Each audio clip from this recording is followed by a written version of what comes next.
Hi.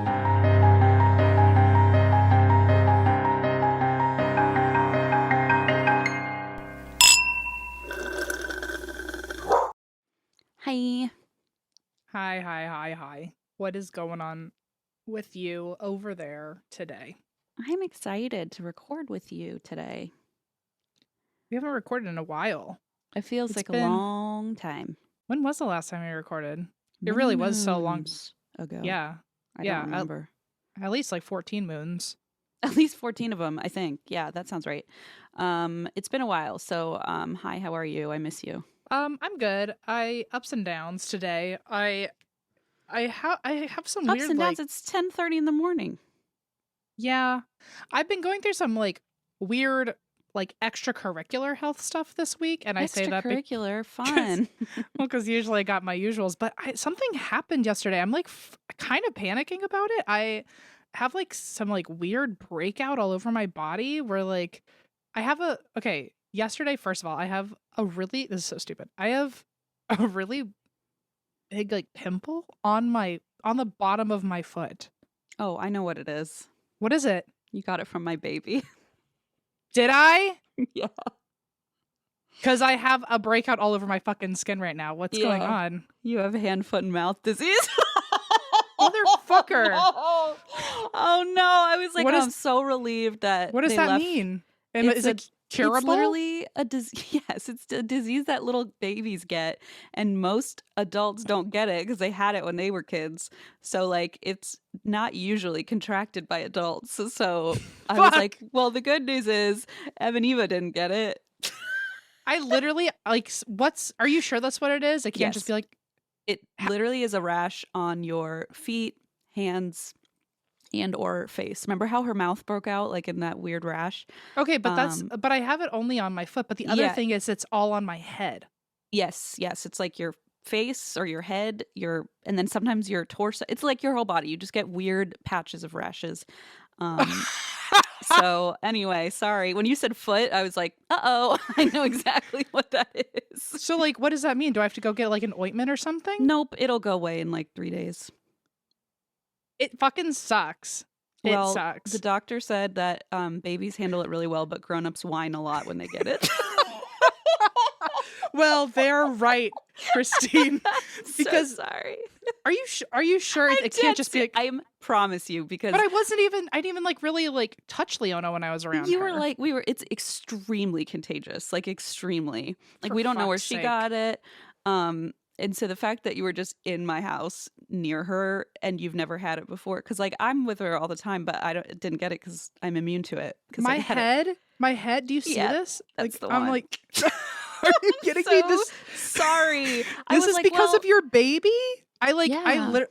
I literally have in my like on the top of my head, I woke up and I was like, did I scratch myself in my Oh sleep? Because I have no.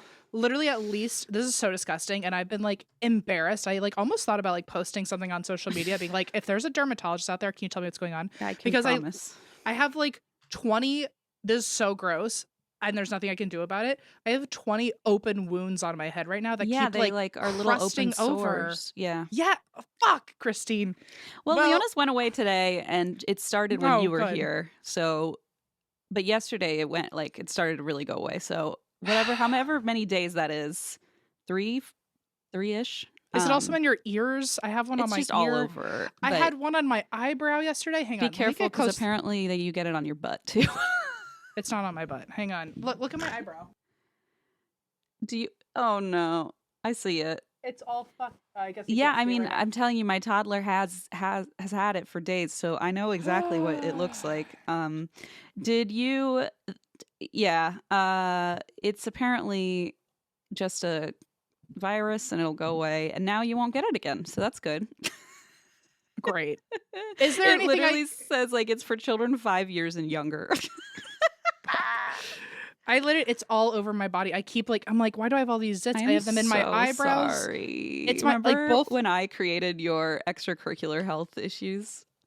Yeah. My eyebrows, it's so gross. They feel like crusted over because Well, it's, apparently the common one that also happened to Leona is that sometimes you get sores inside your mouth. So I literally have a sore throat right now. Oh yeah, that's part of it. Could it be in my That's it. throat? Yeah, they go in your throat. I'm so sorry. I don't know what to do. I literally was gonna say, okay, before you even mention this, I was going to start with I have a pimple on my foot that makes no fucking sense and it hurts like ass right now.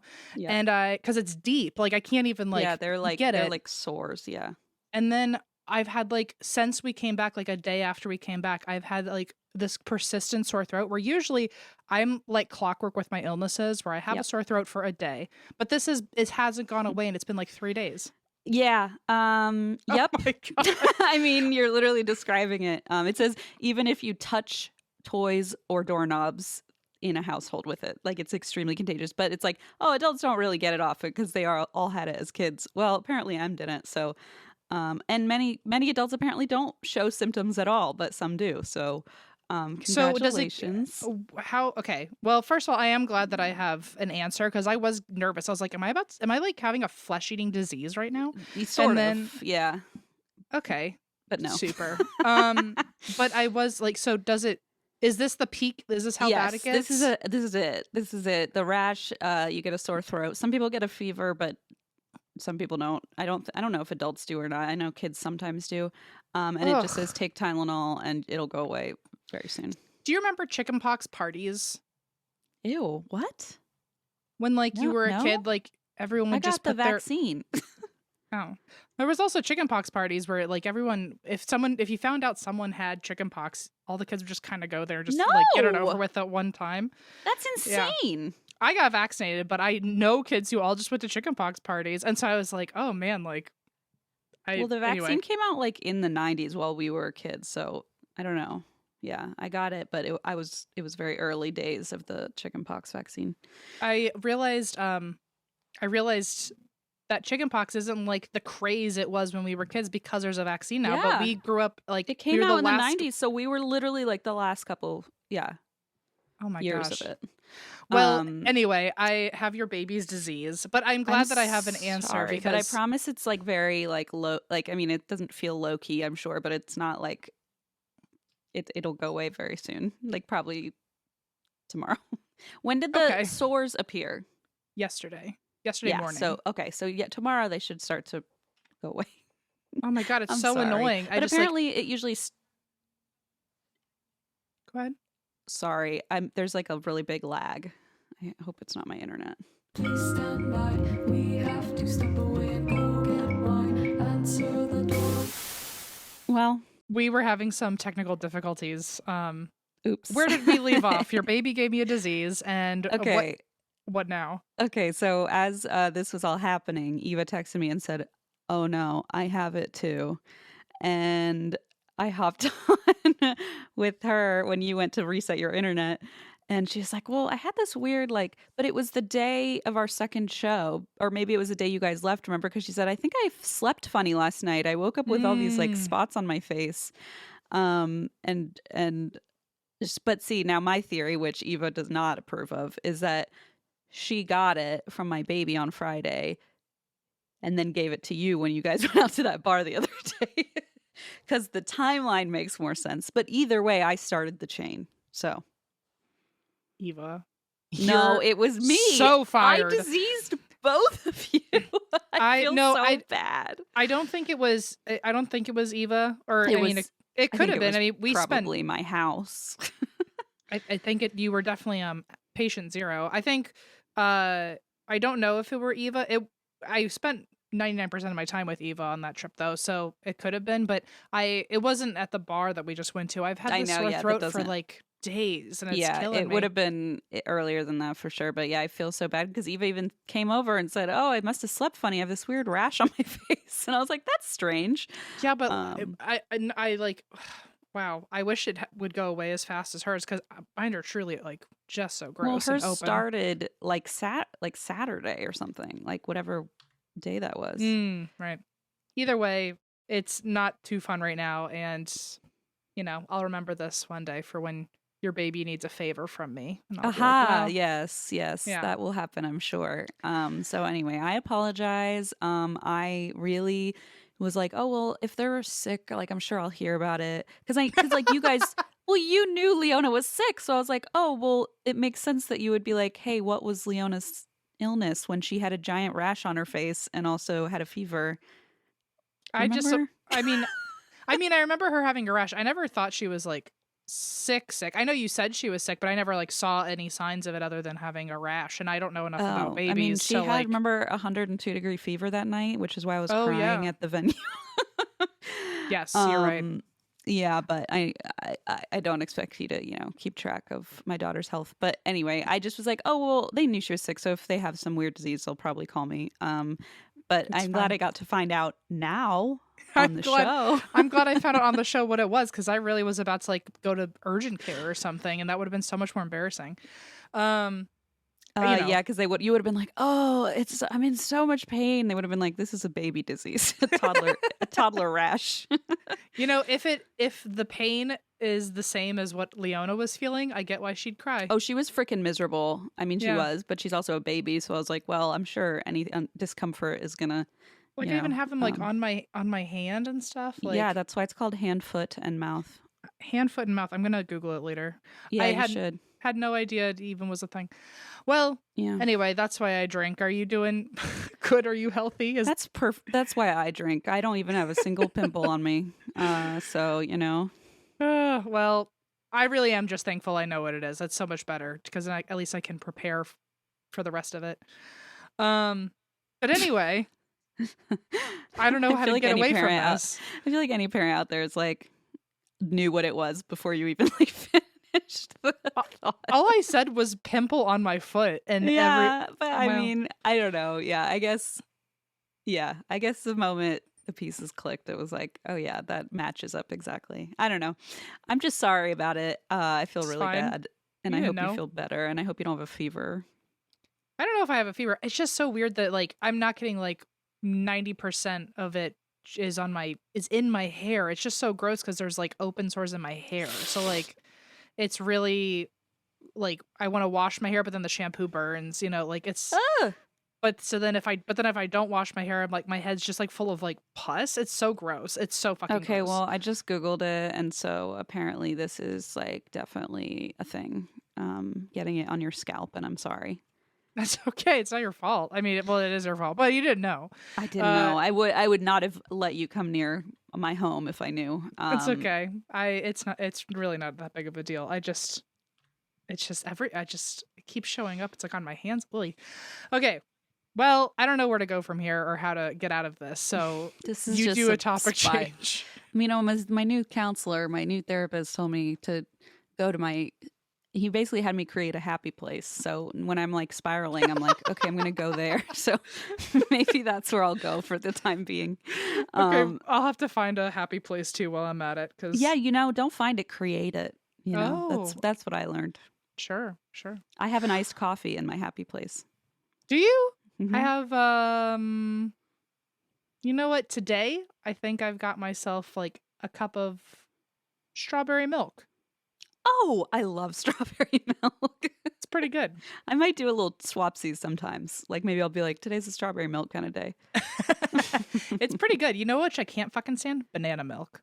I was about to say I'm the only freak in the world who likes that.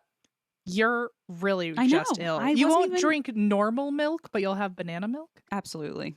Are you okay? No, obviously not.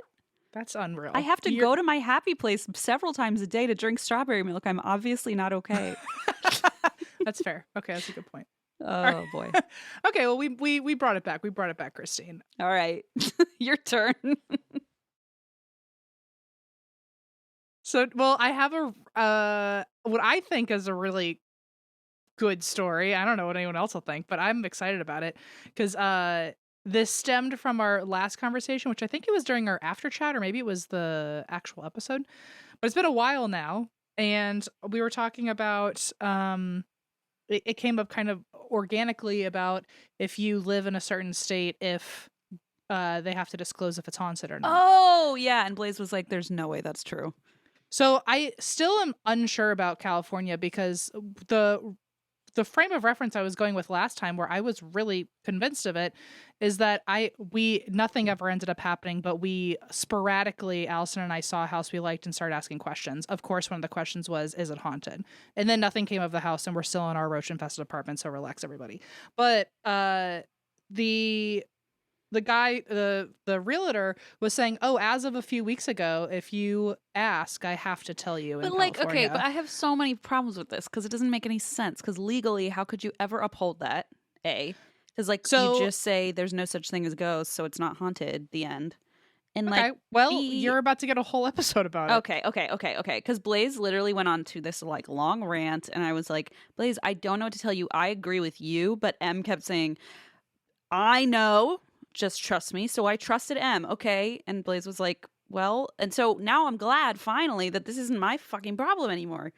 Well, so I looked everywhere for California specifically because that was what I was working Sure. with, and I still can't find where he got that rule from. But I feel like if you're a He realtor might have saying said- that, but he might have said that just to be like, I don't know. My stepmom's a realtor. She says all sorts of weird shit. I don't know. I guess I so. feel like but- if you're trying to sell a house, you could be like, oh, I have to disclose this information. I don't know. Well, so today we're going to talk about stigmatized property laws, and it Wait. will lead. Sorry, I just realized this is like so pertinent to my story today too. Oh, Whoa, what's about to just had happen? crossroads. And so stigmatized property laws, which will lead us into. Wait a minute. What's? Dare I ask if your topic is my topic? I did Stamp. Okay, a Supreme Court ruling called Stambovsky versus Ackley, No, never heard of it. aka the Ghostbuster ruling. Okay, Blaze, you better listen because I'm not going to talk about this anymore with you. This is now M's going to explain it, and then you have a problem with it. You call M, not me. No, Leave don't me out call of it. me. I don't want to deal with it Call either. M. M really wants to hear from you and has been missing you deeply during Yeah, their especially your- rash infested. I was gonna say, Blaze, I really miss your daughter and all of the bumps and All of lumps the on her. open Oh wait, sores that. Yeah, sorry. To be fair, they said the guy said that the rash isn't what's contagious. It's just like a normal like cold or sneezing, coughing. how it makes sense. I've been sneezing like a monster, but I was like, I don't have COVID, and I was like, I have a sore throat and I'm sneezing, but this is not my average cold, and I really do. I am a clockwork kind of person with my colds, so I was like, what the fuck is going on? It makes Yeah. total sense now. Oopsie, you met my child. Wee. We all knew she would be demonic, so I don't know what I'm You shocked called by. it before I did, so I know. So, okay, before we get into it, I want to give you a few little fun survey polls. In 2017, Realtor.com surveyed 1,000 people. And do you want to guess what percentage of 1,000 people said that they were open to living in a haunted house? 60. You're not far off. So 33 said definitely yes, and 25% said maybe. Oh, okay, yeah. And 42% said no. So Where do you stand? What's the I mean, question? Would you be open to it? Is that what the question open is? to living in a haunted house.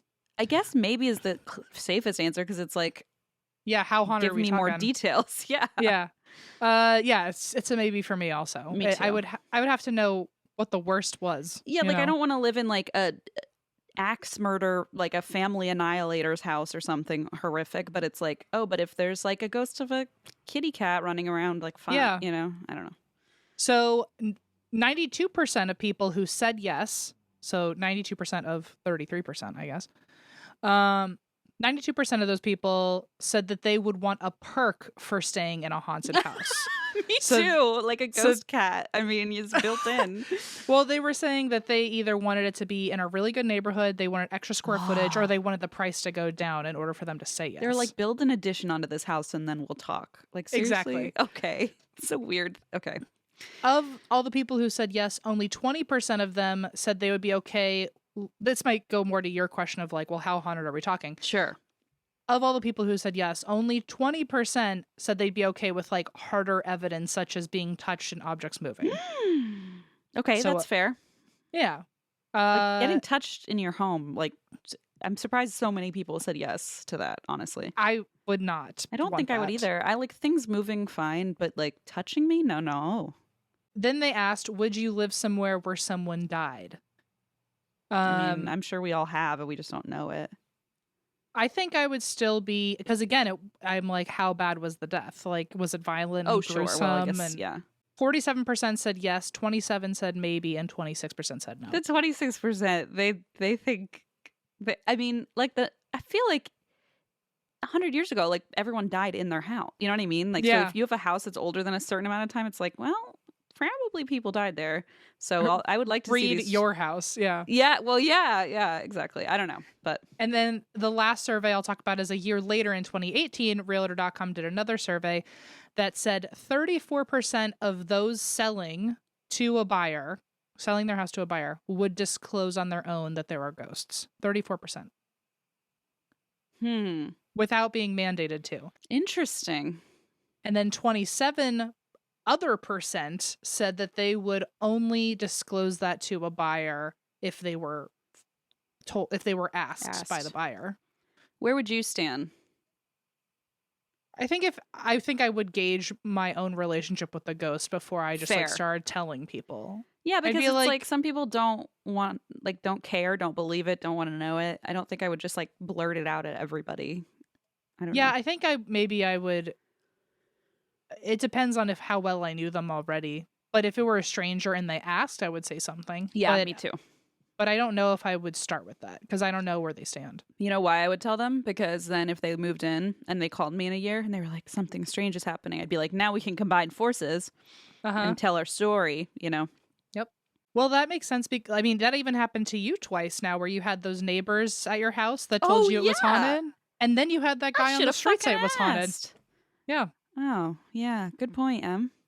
Well, so a haunted place is also known as a stigmatized property. Whoa. So and that's just one type of stigmatized property. So the National Association of Realtors, or the NAR, or the NAR, as I call them, the property is stigmatized if it, quote, is psychologically impacted by an event which occurred or was suspected to have occurred on the property, and such event being one that has no physical impact of any kind.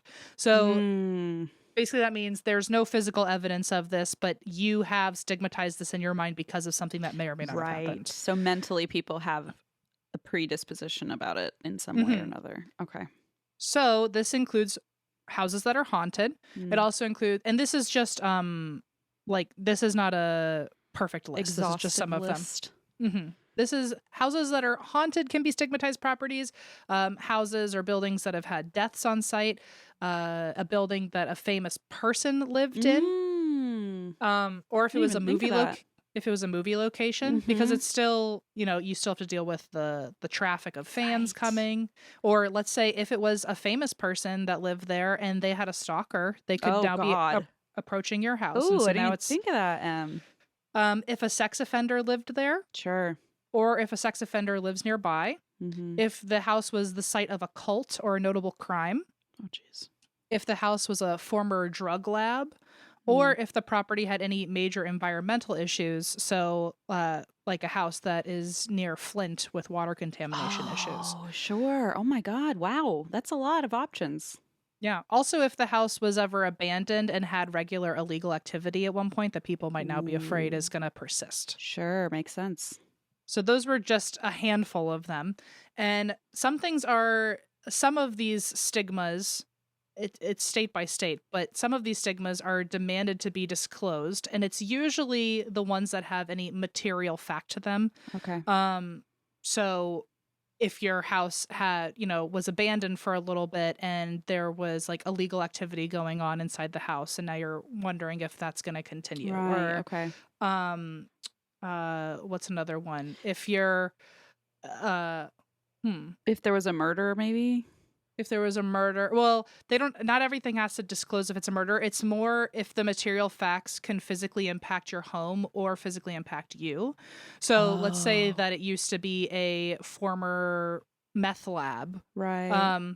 The toxins could still be in the environment and that could hurt you. But didn't they say that it doesn't have any impact on the actual home or something? Like just psychologically? Just like, yeah, but if there are some material facts you have to disclose, but a lot of psychological ones you don't have to. But then there's also gray spaces. So a new addition to the list of stigmas is if a prior occupant had COVID. No way. as of last year, the NAR put out a reminder to people that you do not have to disclose if someone had COVID. I don't know if that means if someone died from COVID, but they don't have to say that someone had COVID in the house. I thought you said because they do. It's just on the list of it's on the stigmas. it's on the list of stigmas, and the NAR put out an official statement that you do not have to disclose if anyone had COVID here. They So also it's did this same. Not wait, sorry. So it's not required as like. It's not required. Oh, okay, okay, gotcha. Sorry, no, because someone else might be confused.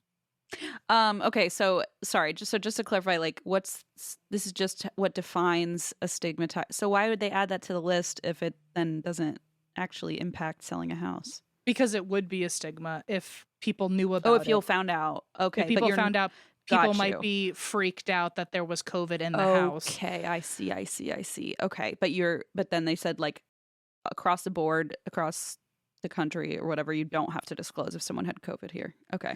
They Interesting. also said that, which I thought was, I hope I'm reading it right, but at least 3 different sources told me that in the 1980s they did the same thing with AIDS, which I thought was really I'm not surprised by that at proactive. all. I still think it was I don't know if proactive it's- because I feel like homophobes could have not wanted to buy a house that someone had AIDS in or something. Well, if they're putting it as a stigma, isn't that not progressive? Or I would think they knew that it would be stigmatized by homophobes, and so they made a rule saying we don't have to disclose that, so that you can to- let the homophobes buy the property? I guess so. Yeah, I don't know. I don't know. I think it's more just like we'll sell more houses this way. Maybe, yeah. That's what it That's a pretty good seems point. like. But so rules like disease have, since at least the 80s have stuck around as like this could be That's stigmatized. Really interesting. Yeah. But then I don't know if it's if disease themselves is like a federal across the board, like everyone does not have to disclose that. Because the thing that I think maybe you're getting confused by and the thing that I'm stumbling through and trying to keep up is that this is a very extensive list of like different things that would be stigmatized by certain people, but state by state, certain stigmas are the only ones that have to be mentioned. Okay, so this isn't like a list of things that you have to tell somebody if they're buying a house. It's like a general list of what might stigmatize a house, and then each state decides differently which ones. Okay, I got you. Sorry, I feel like I should have figured that out. No, I should have said it earlier. I feel like for the most part, a lot of stigmatized properties all get clumped together, and then it's like, oh, well, you don't have to disclose that. But some of them have specific things. So Okay. There are a few caveats. And one thing I will say that across the board does have to be disclosed is if anything physical is going on in your house, if there's a physical condition like a leaky roof or black molds, yeah. or again, if it was I think if it was a drug lab and there could be toxins still in the house. Ectoplasm. Ectoplasm. You never know. If there was ectoplasm or if your walls were bleeding, they should. I don't know if that falls into stigma or they have to disclose it, but And they'd be like, Em would be like, it's ectoplasm, and they'd be like, that's black mold. And you'd be like, it's ectoplasm. So the former meth lab one, I think that's interesting because I saw from one source that across the board they have to talk about that because the toxins could affect your house. But then there was another, I think maybe like this is a rule that came in later or something, because a different source I saw was that it's up to you to call local law enforcement to see if any like hard drugs were ever seized from the property. So I don't know the difference. I feel like that one's a health issue. Like that one should be disclosed. I think it's important, especially if you have kids or pets, where it's like, well, be a little cautious. I don't know. Well, so for non-material stigmas like ghosts or, a famed location or, insert all the other things I said, about half the states operate under caveat emptor, which is buyer beware. So you're on your own. We don't have to disclose that shit. That's fucking rude, by the way, but okay. The other half of the Clearly, states, I live in one of those states, apparently. For us, I looked up Virginia, Kentucky, and Ohio. Couldn't find a goddamn thing. What? So I think they don't really have it written into their just like, we just disclosure don't laws. even acknowledge it. Yeah, a shocking amount Interesting. of states in their real estate disclosure laws just don't kind of mention it at all, which which is Keeps telling. it vague. Yeah, Keeps it vague. but it also says so much. It's like, well, So on my own. half of them go with buyer beware, but the other half of the states make sellers disclose at least some stigmas. Mm. When it comes to disclosing the paranormal, there are only 4 states where the paranormal is directly addressed in their real estate laws.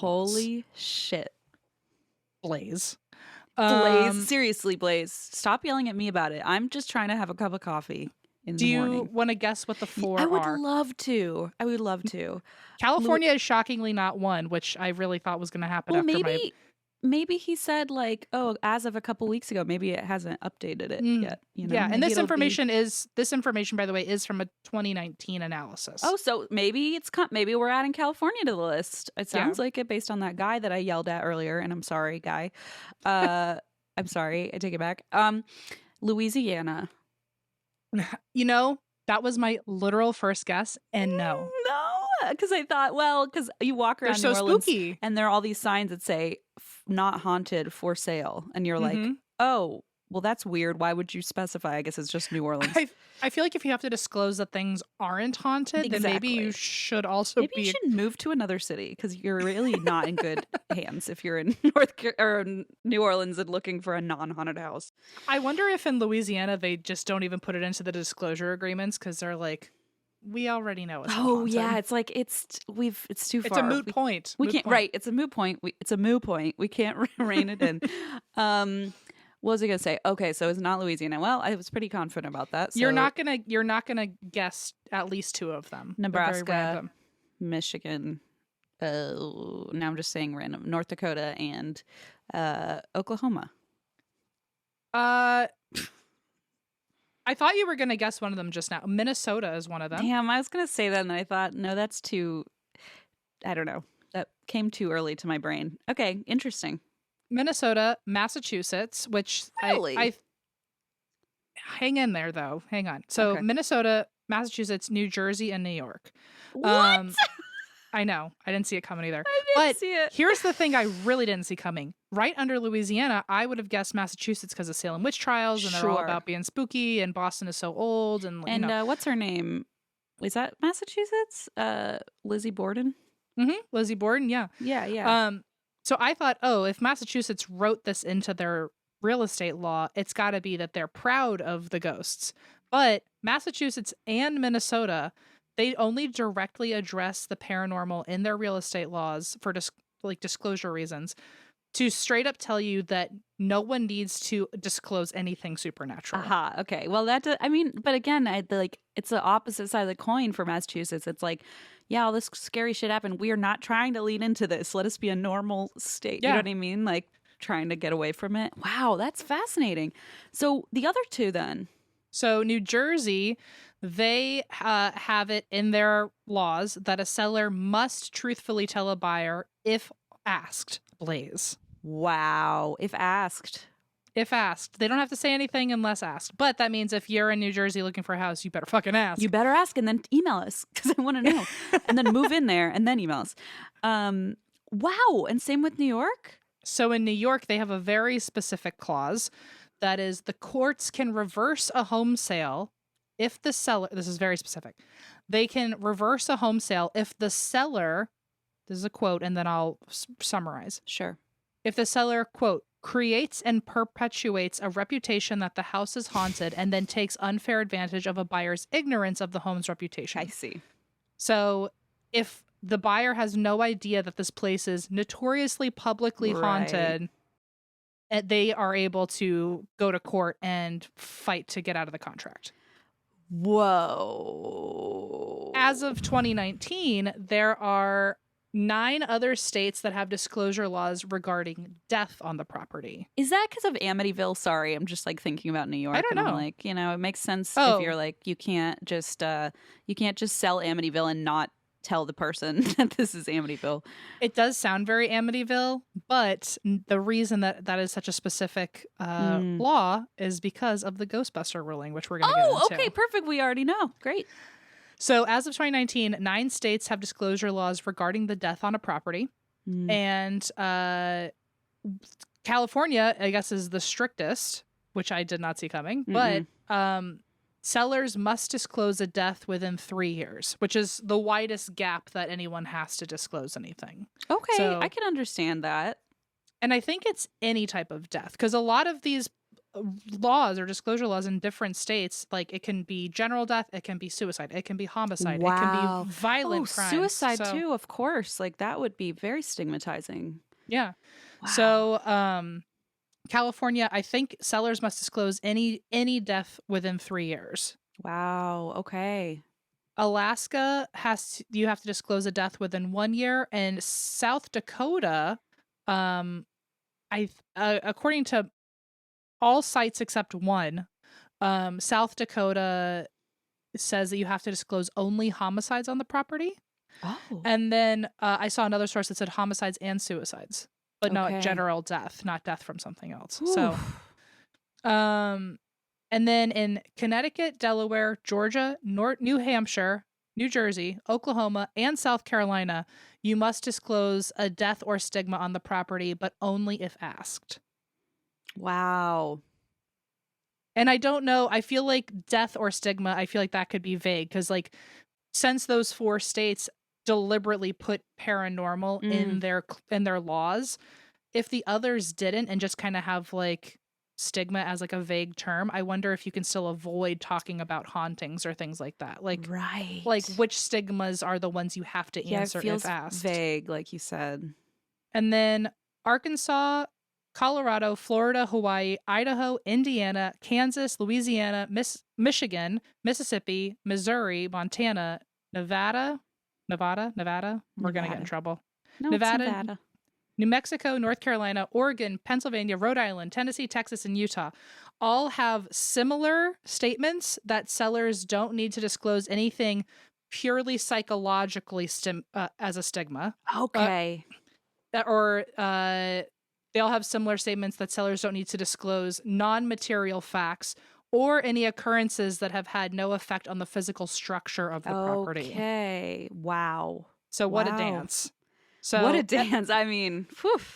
And some feel like disclosure laws are way too lax. Example, in New Jersey, the Watcher House in 2014. Great fucking point. Where the people who moved in wanted to sue the previous owners who were also getting creepy letters, but then ended up losing the case because of the lack of laws protecting new buyers from stigmatized properties. My God. What happens if you do have a house that's stigmatized? Who do you call, and what happens? Like, why? The Ghostbusters. Well, who do you call? 2 people. I don't know. There's 2 people I want to mention. There's a guy, Randall Bell, who's also apparently known as Dr. Disaster, which is what I would probably want to call you now. Of course you call Dr. Disaster if this happens to you, obviously. Well, he's called Dr. Disaster because he is a top expert on property damage of stigmatized buildings. And so he says that if a murder, this is just an example of his, but he said if a murder takes place in a house, it can cause up to 25% loss in house value. Wow. And this is a quote from him. I know of a property in Jersey where a family bought a house where there had been a murder, which didn't bother them, but they neglected to think about its reputation. It wrecked birthday parties, barbecues, all the things people do to make friends. So socially, you're outcasting yourself by being in a stigmatized property. Or if you try to resell, you're like, you didn't care, but everyone else probably does. Yeah, exactly. Oh, shit. So I think that's also why a lot of people in that survey from 2017, they were like, I would be in a house like that, but I want something out of it to make my time worthwhile. Okay, listen, I take it back. I laughed at that, but now I kind of get it. Yeah, or like even that quote alone reminded me that like, oh, it's not just your opinion on the stigmatized building. It's like your own friends won't come over. Your neighbors, like it's going to be you're the one who lives in that house. Which is, I mean, there's always that, we've talked a million times about like if a serial killer wore a shirt and then it ended up at Goodwill, would you wear the shirt? Like would you buy the shirt if you didn't know or if you knew that it was his? And it's like, it's just a fucking shirt, but there really is something weird and sinister. I don't know if I would go to someone's house if I knew like a violent crime happened. I mean, there. I think I would go there, but I don't think I would buy it. I'd be freaked out a little bit. I would be. I think it would change my I think I'd get over it, but the first time I was there, I'd be like, oh my God, like it happened in this spot, you know? Yeah, yeah. I don't think I would like judge the people who bought it because No, because I'm like, who cares? But I would it would just also be feel really weird. surreal. Yeah. Yeah. The other person I wanted to mention was a broker named Cindy Hagley, who I fucking love this. Okay. She's a real estate broker who's also the president of Past Life Homes, Come which on. is, quote, a consulting business that helps haunted homeowners sell their homes. No. Cindy, Cindy's doing the work. doing the fucking work, stepping it up. I'm Here's proud of her. here's a quote from Cindy. If it affects the material value of the home, it must be disclosed. That's her personal view on things. If the buyer asks what happened, I believe you should tell them everything you know, because if the real estate agent doesn't, the neighbors certainly will. Oh, right, So sure. she's like, beat him to the punch. Yeah. And then this is a quote from the same article that said, when her team, quote, sells a home that was the site of a high profile murder, they'll redecorate and shift the focus to other rooms because, quote from Cindy, when buyers walk into the home, they're not going to recognize the place from the photos they saw on the 5 p.m. news. So like she handles like really notorious spaces that people are trying to sell and my totally God. reinvents them. Oh my God. So wild. I I can't didn't even believe know. that's a job. I can't believe it. I would have never even occurred to me that like, oh, you have to No. go redecorate this dark space so it's inviting. Well, it did occur to me, but only today.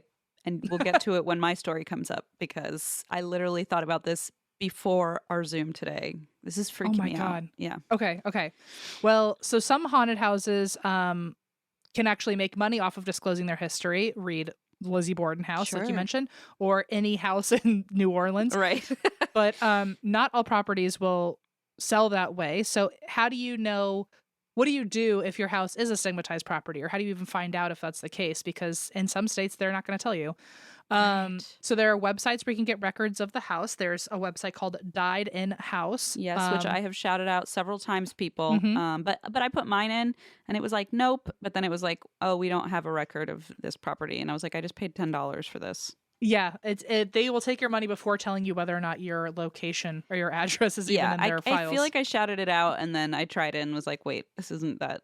I don't know. Maybe you'll have better luck, folks. But you can also ask your real estate agent because across the board, this is where Blaze's opinion comes in real hot, and it's a valid opinion, is that the rule is that real estate agents are obligated to tell you the truth to the best of their knowledge, but like you said, they could just not say something and just be like, I don't know. I mean, I don't totally know the inner or the workings. seller could like not tell the realtor that this place Right. is really haunted. It's like, well, why would the realtor know that? You know?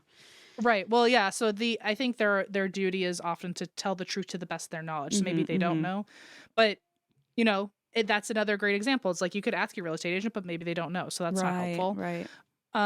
You can also go to long-term neighbors in the neighborhood you're looking to buy a house in to see if they have any stories that the real estate agent Ooh. won't tell you, which I love that's an option of like, go get the 411. Like, I don't like that because as somebody with a house for sale down the street, I don't want strangers ringing my doorbell and being like, what's up with that house down there? It's like, get away from me. I don't know.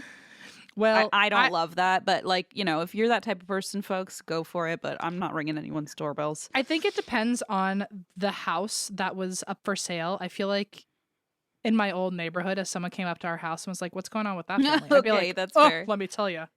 But so another thing is maybe get a cleansing if it still feels haunted, and a cleansing I suggest from some sort of spiritual person who has some solid references. But like I said earlier, New York sellers must disclose their house. Must disclose that their house is haunted, but only if they've previously shared that info publicly. That's interesting. Okay. And this law came after the Ghostbuster ruling, aka Stambovsky versus Ackley. Okay. Holy shit. So in the 1960s, the Ackleys moved into the house. It was Helen, who's our main character.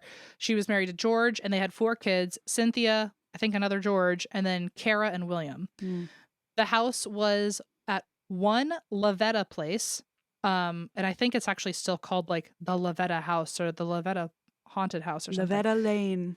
Yeah, something like that. And it was around 5,000 square feet, an 18-room Victorian house Ooh. across the river from Sleepy Hollow. Oh. And it was built in 1890. And as soon as they moved in, the neighborhood kids were telling them that the place was haunted. They were Oh no. So even the plumber who was like fixing early repairs for them said that he would hear people walking around the house and was scared to leave them alone there. The family, though, learned to love the ghosts and said over time that they felt like family. They Aw. said that they learned that there were 3 ghosts there. 2 were a married couple, and the other was a lieutenant in the Navy from the Revolutionary War. He's just the third wheel. He's like, I was here first. Just hanging out. The family and guests would often see the doors and windows fly open. They would hear voices, bangs, footsteps. They'd see objects and furniture move. People would get touched. And they would even see apparitions, including a woman in a dress and outlines of hooded figures. Ew. One cousin came to spend the night and actually woke up to someone walking around in her room and saw the Navy lieutenant sit on her bed and read a book. And the book, the pages in it had light coming out of it. Whoa. The ghosts were also alarm clocks for the kids and would shake their beds every morning so they wouldn't miss school. And if they tried to sleep through it, the bed would shake even harder until they finally gave in and woke up. Oh no. And then one of the girls who I guess got this haunting the most, her name was Cynthia. She said that she knew that the ghosts were going to try to wake her up and were unaware that her school was having a holiday break. So she announced the night before that week that she wanted to sleep in for the week because she had time off and her bed did not shake for the entire week. That was respectful of them. And then that next Monday, they came right back. All ready to go. The family would also get gifts from the ghosts over the years, which would then sometimes vanish out of nowhere. So I guess they'd be like, never mind, and just take it back. Yeah, this is a temporary gift. Yeah. So one time they gifted the family a pair of tongs, which I wonder if it was just their tongs. Nice. That's like when a kid is like, I got you this. And it's like, well, it's already mine, but thank you. Yeah. Oh, you nailed it. Yeah. Another time they gifted rings. Sometimes it's coins, sometimes it's other trinkets, and then they just also disappear right away. So sometimes they would even steal your sandwiches. Well, that's not very okay. Because I'm sure those weren't temporary gifts. Yeah, that one. And I feel like maybe that's an excuse. Someone ate too many sandwiches and was like, "Oh, the ghosts kept doing it." Oh no, and you won't be seeing them again. Apparently, the husband George had like a ham sandwich he was very excited about, and then it went missing, and he flipped out. He's never gotten over it. He's never gotten over it. George also once saw a ghost wearing moccasins walk by, and then here's one of the stories that Helen told about the ghost friendship she had there. She was painting one of the rooms, and she said, "Paint time was at hand, and I was perched atop an 8-foot stepladder when I felt watching eyes. Oh no. The feeling was not unfamiliar, but it still felt a bit unnerving. I turned my head. The room was empty, but the eerie feeling persisted, so I spoke out loud. I hope you like the color. Hope you're pleased with what we're doing to the house. It certainly must have been lovely when it was first built." Aww. I looked over my shoulder again, and he sat there in midair, smiling at me from in front of the cold fireplace, hands clasped around his knees. He was nodding and rocking. He faded slowly, still smiling, and was gone. But I knew that he approved of the work our family had lavished on our mutual home. No, I wasn't drinking that day. No, the paint fumes hadn't got to me. Aww. No, I don't know why I saw him then and had never seen him since. But I do know that he seemed happy to be there, and I was proud to meet him. I just got like full body goose cam. Like, how precious. Like, they're just living together. And then there's another story where I love that. There's an even cuter one where she looked out the window one morning onto the river, and she felt something originally threatening stand next to her. I guess it was like confused about why she was there or something. But she looked over, nothing was there. And she went back and looked out the window and said, "It's beautiful on the river, isn't it?" And then, this is a quote from her, "Then the bad feeling disappeared, but the entity stayed. We stood looking out the window for a few more minutes. Then I turned to leave. My invisible companion turned with me and walked beside me across the room. I hesitated at the door, and so did the other. Thank you for sharing the view with me. I'm going to go to bed now. Good night." I walked alone down the hall to my bedroom, and somehow I slept soundly all night. Wow. So they're Holy just shit. painting and looking at the view It's together. beautiful. And Helen openly talked about the ghosts in the house, even did local interviews, and had the house on, this is in Nyack, New York, by the way, had the house on Nyack's first walking ghost tour. And she Oh. then had an article about the ghosts and her time with them published in a 1977 Reader's Digest article called Our Haunted House. Oh my God. Our Haunted. Am I okay? It sounds like a Reader's Digest like puzzle where you're like, figure out what this anagram is. She even had an article about the ghost published in a 1977 Reader's Digest article called Our Haunted House on the Hudson. Oh my God. It sounds good, Em. You did it. You nailed it. Thank you. And so because of all of this, I mean, it's been in articles, it's been in interviews, it's on a ghost tour, it's been in Reader's Digest, so it's now been in national press. The house became somewhat of a local haunted landmark, and the family lived there for over 20 years. Wow. But then in 1989, Helen wanted to sell her house, and I she see. tried to sell it to Jeff and his wife, who was either Patrice or Patricia. Okay. But Jeff Stambovsky. Jeff put down a $32,000 down payment, and the house sold for $650,000, which in today's world is $1.3 million. What? Sorry. What year was this again? You said 89. 89. And Jeff was new to town and was unaware that the house was haunted. Okay.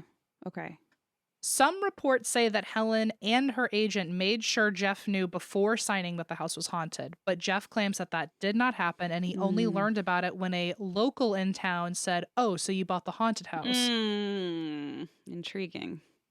At which this goes back to Cindy, our homegirl who Yes. helps people sell haunted houses. It's like, you better say something or the neighbors will. Or or the kids at the playground will be like, guess what? Which is exactly how Helen found out the house was haunted. Yeah. Right. So he claims he wasn't scared of ghosts, and that's not at all why he didn't want to live there. He says he was worried about the ghost's effect on resale value. But from his testimony, it looks like he was scared of ghosts, but okay. What they said, "Are you scared of ghosts?" And he said, "Terrified." So there you have it. Okay. Well, I think that answers that, but all right. And so wanting out of this, but unable to get his contract or get out of his contract, he took Helen to court. And at the time, New York went off of caveat emptor, or buyer beware. And so the court dismissed this, but Jeff appealed it. And this became a Supreme Court case of Stambovsky versus Ackley, aka the Ghostbusters Ruling. I cannot believe this is a real thing. So the court said that buyer beware should be set aside because since Helen had so publicly said for 20 years that it was haunted, Helen couldn't deny that info under oath. Right. Because it was public. Oh my God. Oh, ooh, I just got goose cam. That's so fascinating. And so the court declared that, quote, this is part of like the court's opinion, as a matter of law, the house is haunted. Ooh. The court opinion weirdly also made weird references to any like idioms or pop culture relating to ghosts. So a lot of like actual like the majority opinion mentioned like quotes from like Hamlet or Ghostbusters. It's very weird. Hamlet or Ghostbusters. I like how they were like, anytime there was a ghost, they tried to throw it in there. And they even like would say weird sayings. I feel like they all were like, the Supreme Court was like, this has to be a joke. Let's just make fun of it. They were probably like, this is the most exciting thing we've ever gotten to do. Finally. And so, well, I guess they used wordplay to their advantage because they said things in during the appeal, such as, the plaintiff hasn't a ghost of a chance. Also, I am moved by the spirit of equity. Another, this is a hobgoblin which should be exorcised from the body of legal precedent. Oh my God. And then someone else said, a very practical problem arises with respect to the discovery of a paranormal phenomena. Who you gonna call? Oh my God. Wow, that's good. So the Stambovskys won 3-2 and ended up getting most of their down payment back too. And even though Jeff didn't want the house anymore, because this was such like a huge deal in the area, in that week of the court ruling, up to 50 potential buyers reached out to Helen. Wow. And among those interested, which we're about to do a very, very quick downward spiral. Among those that were interested was the amazing Kreskin. What? Do you know who the amazing No, I Kreskin thought you were gonna is? say fucking what's her face? I thought you were gonna say the Warrens. Oh, can you imagine? Well, I so did imagine, and then you said something so bizarre that I can't even think straight. So the amazing Kreskin was like a mentalist magician, huge in Oh. the 70s. I guess not magician, definitely a mentalist. Um, Yeah. it's kind of giving Houdini vibes, and it's also kind of Mm. giving Zach Bagans vibes because the amazing Kreskin was a mentalist who intentionally wanted to find a haunted home in New York so that he could start building his collection of paranormal items. Okay, so that I was on the right sort of career track with at least Yes, with a paranormal Lorraine enthusiast. and yeah. So, and also, well, I'll just say in the New York Times and the LA Times, they both kept people updated on whether or not Kreskin was going to get this house or not. Okay. And so the New York Times and the LA Times eventually wrote that he backed out of the sale when he said that he wanted to televise a seance there to prove that it was haunted before he bought the house, which is very Houdini. Helen's son said, you are allowed to televise a seance here for $50,000, or you can have an untelevised seance here for free. And he said, no, it has to be televised, but I'm not going to pay $50,000. So he wasn't willing to do it in the end. Okay. Well, I mean, this is like the perk all over again. He's like, you throw in a seance, Mm-hmm. a televised seance, and then I'll buy the house. Exactly. I like and it. the amazing Kreskin is still here with us, and I looked up his website, which is still active. And the caption on the homepage is 7 decades, 3 million miles, 25,000 shows, and over 1 million minds read. Oh! He had a show in the 70s that lasted almost 6 seasons called The Amazing World of Kreskin, and it is still on Hulu. The movie The Great Buck Howard is based on him. I learned all of this from his website, by the way. I'm so excited. The movie The Great Buck Howard is based on him. He, the very Houdini, is willing to offer $50,000 to anyone who can prove that hypnosis is real. And he's offering $1 million to anyone who can prove that he employs paid secret assistants at his shows. So again, Houdini, who actually had like informants in the crowd, Yep. but like in a different reason, but he's trying to prove like I don't have anyone in the crowd helping me with my Fuck tricks. yes. I also found out through his website that he's 88 years old. He has a podcast called Kreskin's Amazing Experiences. And Subscribing. on his shop for $75, you can buy a belt buckle with his face on it. Nothing has ever mattered to me more than this information. I've never needed a belt buckle more. No, And then me neither. here's the best part. This is an article that I saw from Jacksonville.com. Okay. He is most famous for a trick where he will have audience members escort him off the stage and take him out of the theater Yeah. while the rest of the audience takes his literal paycheck that the venue gave him for the night at his live show. Uh-huh. So the venue gives him his paycheck and says, now go out on stage. We're paying you right now. And he gets the check in advance. Okay. And he has the audience take the physical check and hide it anywhere in the theater. No. And with his mentalist abilities, he is able to find it in the audience and in the theater during his show. And if he doesn't, he will do the show for free and never get reimbursed for that missing check. Has he ever done it for free? He performed it over 6,000 times and only had to perform for free 10 times. Jesus. This is a quote from the article. He said he's found his check under, and this is the audience. He tells them like, hide it where fucking ever. Not like, God. not like in someone's purse, but like try to get creative. So this is a quote. He said he's found his check under the upper bridge inside a man's mouth, which like a man in the whole audience. Remember that? Like he's checking everyone's mouth. Open your mouth. Inside a 20-foot fire hose rolled up behind a closed door at the back of the theater. No. And inside the barrel of a gun being carried by a plainclothes detective. His most famous failure, he said, occurred at a New Zealand live show where he was unable to locate a check for $51,000. Oh my God. Probably somebody stole it. You're right. Yeah, at that point. I wonder it wasn't even in the theater. But 6,000 times and you only... So how many how many of those times do you think someone did just try to steal it? And like, That's a great question. he but found it. And then the plainclothes detective was like, "Oh yeah, you thinking about stealing that 50,000?" Oh man. Anyway, that was my downward spiral of the amazing Kreskin. You've but just getting back- changed my life. Thank you. His podcast has 1 rating and it's 5 stars, but now it has 2. Oh, good job, Christine. So, thank you. So back to Helen. In 1993, she was contacted by paranormal researchers who said that they had, after she'd already moved out of the house, and she said that she missed her ghosts. She wished that she could have brought them with her to her new location. Aww.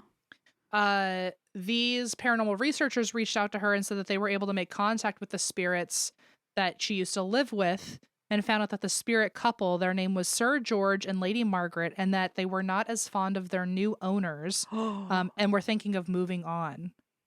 And so they were like, "We're bored. These people are no fun." I like how they tapped into 2 paranormal researchers, and they were like, "Pass this on." Seriously, it's like you might as well send a smoke signal. Jesus. Yeah.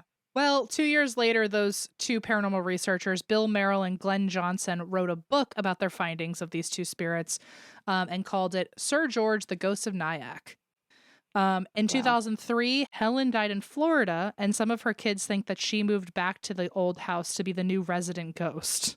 After she died? Oh after she died. God. Because she loved the house so much, they think she must be the new spirit now that the others have passed on. So maybe she's like holding down the fort for them. With that guy from the Revolutionary War? Yeah, I guess so. They're just hanging out. And that being said, though, even though they think she now haunts the place, nobody who has lived there since her has had any spooky encounters. And as for the people who have lived there, she ended up selling, she sold it to this guy, or there was someone in between. But the people who lived there after her include Adam Brooks, who lived there for 20 years, and he wrote Definitely Maybe. He wrote a Bridget Jones film. He wrote Wimbledon, and he wrote Practical Magic. This guy lived there? Lived there. He was a writer, director, actor, and he worked on all of those movies. Holy shit. Then he sold it to Ingrid Michaelson. Okay, what is this house? I want to see it. I'm like, this is such a weird place. And then, oh shit, I forgot to check the pronunciation on this. There's a new musician that lived there up until 2019 called Matisyahu. Matisyahu. He's not a new musician. No, like the newest person to live there. Oh sorry. my God, you didn't. I don't know who that is. He's like he literally raps in Yiddish. Yeah, they said it was a Jewish rapper, and I was like, that's weird that they're mentioning that he's Jewish. No, but... it's like his whole thing. Like, oh, okay. No, it's like his whole thing, and Modest Yahoo. And oh my God, I used to listen to him. Like, I memorized multiples of his songs, and please remember that it's Yiddish raps. Yiddish raps. Yeah, but wow. I've memorized a few of them. Well, he lived there after Ingrid Michaelson, this is who lived weird. there after Wow. Adam Brooks. He lived there until 2019, and then it recently sold 2 years ago for $1.8 million or around there. And the house nowadays has 5 bedrooms, 5 bathrooms, stained glass windows, arched doorways, a 3-car garage, a sunroom, a saltwater pool overlooking the river, a turret, and a wraparound porch. And well, now I'm understanding why people buy this. Why famous people buy this house. And that is the Ghostbuster Ruling, aka Stumbofsky v. Zackley, and Stigmatized Property Laws. Holy shit, Em. And it was one Levada place, just so you I could want to look see it up. Because Levada West Nyack, place. isn't that right near New York City? Mm-hmm. Because we did a show there once, didn't we? It's over by It's across the river from Sleepy Hollow, apparently. Wow. Oh my God, it's literally on Zillow right now. I didn't know. No, it's not. The Zestimate is actually $2.2 million. But she's beautiful. Well, because I in 2021 it sold for 1.8, or that's what it said. Oh boy. Here, let me send you a Thank you. Geos Trio. She's cute. La Veta. I see. Oh my God. Oh my God. She's beautiful. I wish I had $2 million. I want to live here. I also want to live here. Oh, Look at the exposed brick in the kitchen. Oh, I did. Man, the stairs are giving Charmed. The stairs for oh my God, the picture from the water. Mm. with the sunset. Come Oh my on. God. There's that saltwater pool. Imagine writing like the next Sleepy Hollow while you look over Sleepy Hollow from your window. Can you imagine? This Oh place my is God. absolutely beautiful. You know that Reader's Digest article has to be the coffee book, like the table Oh my God, coffee. you're so right. I don't know what I'm saying. The coffee table book. When they do, well, you didn't know what you were saying when you were talking about Reader's Digest earlier, so must be a. But yeah. Wow, that was such a good story. Thank you. I And loved it. I hope I cleared up some confusion. I'm still a little confused about some disclosure laws, but it just seems like it's state I'm sure by state. everyone is. It sounds like they're not very clear on purpose. But wow, Yeah, this right? is. Oh, by the way, what the name of that woman who works on haunted house or who sells them? Cindy something, right? Cindy Hagley? Do you think seriously like that she? Because do you know what other famous house is for sale? Have you seen this? Is it the one in Connecticut? Haunting in No, Connecticut house? What? the John Benet Ramsey house. Ooh, I'm sure she's on the case. Well, she's a broker in California, so I don't know if that was. Oh, okay, maybe then just there. Let But me give her a shout out again. It was Cindy Hagley. Cindy. Yeah. Yep, Did you that's find her? Yes, I did. Cindy Hagley of the Hagley Group. Damn. So, No. So the I have the link here. The John Benet Ramsey house is for sale for the first time since. boy, talk about a stigmatized property. Like that's like the definition, yeah. And so it is. Let's see. How much do you think it's going for? While I look for it, What state is it in? it's in Colorado and I believe Boulder area. 3? Let me 2? check real quick. I think you're right. I think it's between 2 and 3. I feel like with such a notorious story just to kidding. it. 7 million. Bye. They lived in I- like a fucking mansion. Remember, they like literally had. Right. Yeah. Wow. Okay. Yeah. It's 7,240 square feet. Oh my God. I mean, it's just wild to read the like description because it says stately and modernized 1920s Tudor estate in an epic Boulder location. It's like, and on every true crime documentary Yeah. ever, it's just hard to imagine. But yeah, it's like a mansion, basically. I mean, I'd rather live in the Victorian house, to be honest. Yeah. I don't know. Oh man. Oh my God.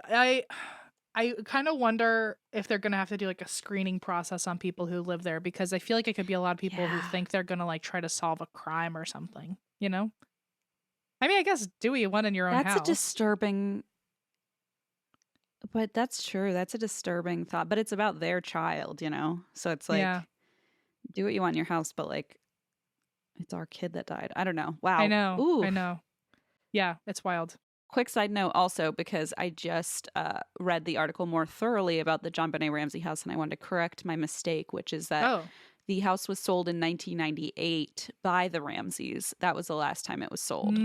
So it was sold for $650,000 in 1998 by the Ramsey family, and that is about 1.2 million today. So then now it's up for like 7 million. Aha. Okay. Well, intriguing. Yeah, and interesting. How long has it been on the market technically? I just saw on Twitter a couple days ago, so I think very recent. You know they've got offers right away too. Which I'm sure. I think it says March 3rd is when it went up for sale. Okay. And it said the listing has been viewed more than this is as of that day. I think the listing has been viewed more than 26,000 times. Oh my God! So I'm sure by now. Is it on Zillow? So it is, but it's by Sotheby's. So the actual, it's on Zillow here. I'm going to text it to you. Yeah. So apparently the new owners who bought it in 98, which I want to know more about them, buying this house and being like, we'll do it. But they apparently had the address changed in 2001, which I think is probably smart. And they added privacy gates to prevent like looky-loos. You know what's so interesting is one of the things I was reading about when I was doing disclosure laws and all that is that a lot of people with stigmatized properties, one of the like problems, but also solutions that a lot of agents deal with now is that people try to beat them to the punch and not have to even disclose to the agent that it's haunted by trying to Right. change the address. Oh. And so real estate agents were saying the internet is making it harder Sure, for I us bet. to not have more disclosure laws because Uh-huh. even though we in good faith will try to be honest whenever we Okay. can, we almost never will know if people are figuring out a way to outsmart Google. I Basically. understand. Okay. Wow. Yeah, people are a step ahead, I guess. Well, especially because you can look up any property now. I mean, I'm literally sitting here looking at the John Benet Ramsey house, you know? Yeah, So, and of course, like we were saying, they're not going to have a picture of the basement, in mm-hmm, the fucking Zillow listing. But yeah, are you looking at it? mm-hmm. It's Wow. very like McMansion-y a little bit. I mean, it was built in 1927, so it's relatively old, but it definitely is very chic, Mm-hmm. Very elegant. very elegant. So it looks like a Colorado ski chalet, but like gigantic. A chalet, yeah. Chalet, right? Wow. Okay, sorry. So anyway, I wanted to correct that, but now I want to get into my story. Oh my god, oh my god. I'm so excited. What is it? It is the story of the possible murder of Kathleen Peterson, aka the staircase murder. Staircase murder. You don't know it. No. Eva and I were wondering if you'd know it. Okay. Why? Is it like in Fredericksburg or something? No. It's just very famous as far as like in the true crime community because there was this. Oh. So My Favorite Murder, it was like I think their first episode, or it was one of the ones that they like were really into. Mhm. And then there was a Netflix documentary that got really famous and everybody was having an opinion. So anyway, I'm Wow, excited okay. that you hadn't heard of it because it means that we're gonna do the twists and turns together. Okay, cool. I'm very excited. I have no idea about this. Wowza. Okay, great. So Kathleen Peterson was born in 1953 in Greensboro, North Carolina, and was raised in Lancaster, Pennsylvania, and then it literally says where she was extremely popular. Oh, okay. Which can't relate, but I'm so happy for her.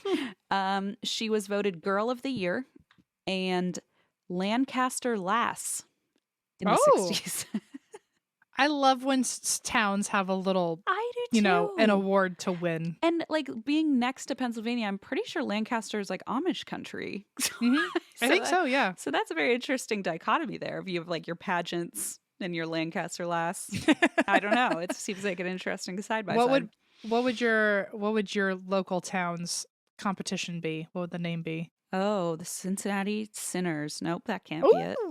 Well, it could be a really fun competition that way. But Well, yeah, I'll finally enter my first beauty pageant. I feel like beauty pageant, the Burbank Babes. I don't know. That's kind of boring. It's also creepy. It depends on if they're underage or not. Oh yeah. Anyway, I don't know. So, Okay, Lancaster Lass. Lancaster Lass of the Year. Love that for her. She was also president of the debate club, editor of the school magazine, and as a high schooler, she took advanced Latin classes at colleges nearby to like get ahead. So she was not only popular, but she's also very, very smart and ambitious. This is a very fun fact. She was the first woman ever accepted into Duke University's School of Engineering. Shut up. Is that wow. not kick-ass? That's the Lancaster Lass for you. A fucking men. Because at first I was like, oh, she's popular. But then I was like, Christine, you're not a child anymore. A. And B, she's just fucking kicking ass. So I was like, wow, that's really impressive. So she got in 1971. And at Duke, she got a Bachelor of Science in Civil Engineering and a Master's in Mechanical Engineering. After college, she moved back to North Carolina, and she was considered a beloved community leader, philanthropist, and friend to many. Still Lass of the Year or whatever in North Carolina. She had a daughter named Caitlin with her first husband, Fred Atwater, but they got divorced, and she ended up marrying a man named Michael Peterson in 1997. Now, the two main characters of our story have met. Michael came into the marriage with 4 children of his own. So he had 2 sons with his first wife, Patricia, and he and Patricia had also adopted 2 daughters. So we'll get into that. In 1985, which was 12 years before Michael and Kathleen met in North Carolina, he was actually living in Greifenhausen, Germany. Oh. He was originally from Tennessee, and he also went to Duke University, just coincidentally. And he studied political science and then went to law school. And he was working for the U.S. Department of Defense. And what he was doing was researching arguments in support of U.S. military involvement in Vietnam. Yikes. And he eventually served as a Marine until he was injured in a car accident and honorably discharged in 1971. But while he was serving, he lived on a base in Germany. And he met his wife, Patricia, there. They got married. They had 2 sons named Todd and Clayton. And they lived on a U.S. military base together in Germany. And they became close with another couple on the base named the Ratliffs. Okay. So now we've got Michael Peterson. Yes, the Petersons and the Ratliffs. So Elizabeth Ratliff, the mom of the other family, her husband actually ended up dying in a secret military operation, like while he was serving. And obviously because of that, she was left as a widow caring for her 2 daughters alone. So Michael and Patricia would step in and help with the girls whenever they could. And when Elizabeth Ratliff died from a medical incident, like a freak thing, Michael and Patricia offered to adopt the daughters. And so they basically took them under their wings. I know it's under your wing, but since there were 2 of them, I said wings, but it sounded very wrong. Like a bird adopted them? Yeah. Yeah, it sounded. Yes. So they basically, took them in and raised them as their own, adopted them. So ultimately, Michael and Patricia Peterson, their marriage dissolves, they get divorced, and Michael moves back to the United States with his daughters, and eventually the sons came to join him as well.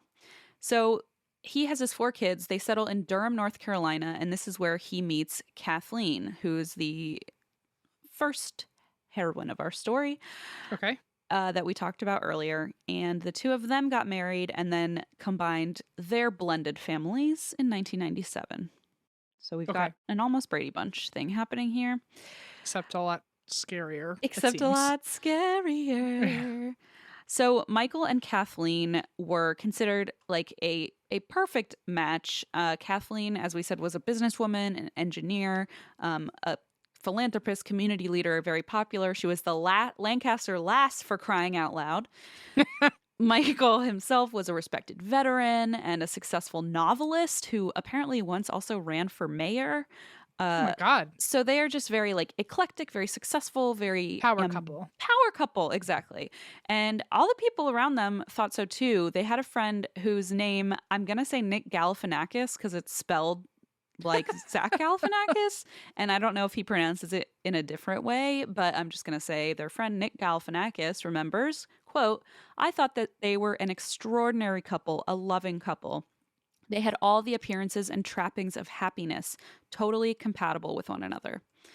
So they're now living together, imagine this, with their 5 children in an 11,000 square foot home in Durham, North Carolina, that was so beautiful, it was actually used in 1990 as a movie set. Oh my God. For what movie? The Handmaid's Tale. Wow. Talk about a stigmatized property. Also, 11,000 that makes the John Bonet house look like nothing. Tiny, right? I was thinking the exact same thing. And so, of course, I immediately start Googling this, and we're going to get into more detail, but it was actually put up for sale again in 2020 and sold for, let's see, 1.6 million, but the Zestimate is 2.7 million. So love a Zestimate. I love a good Zestimate. But yeah, so I'll show it to you later. But anyway, this house was used as the set for the 1990 movie Handmaid's Tale, based on Margaret Atwood's novel. So anyway, this house is just so picture perfect that's what it was being used for. And they had this blended family with this power couple. So everything, of course, as all my stories do, looks just beautiful, just picturesque.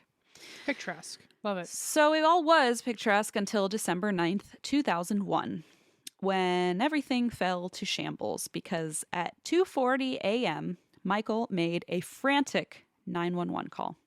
Oh, God. In the call, Michael is completely panicked, and he tells the operator his wife had had some sort of accident. It looked like she'd fallen down the stairs. Hence the staircase murder. Oh, okay. The operator told Michael to calm down and asked how many stairs. Hyperventilating, he said, "What? 15 to 20? I don't know." He told operators that Kathleen wasn't conscious but was still breathing. He repeated that twice to make sure that the operator knew Kathleen was still alive and like how urgent this was.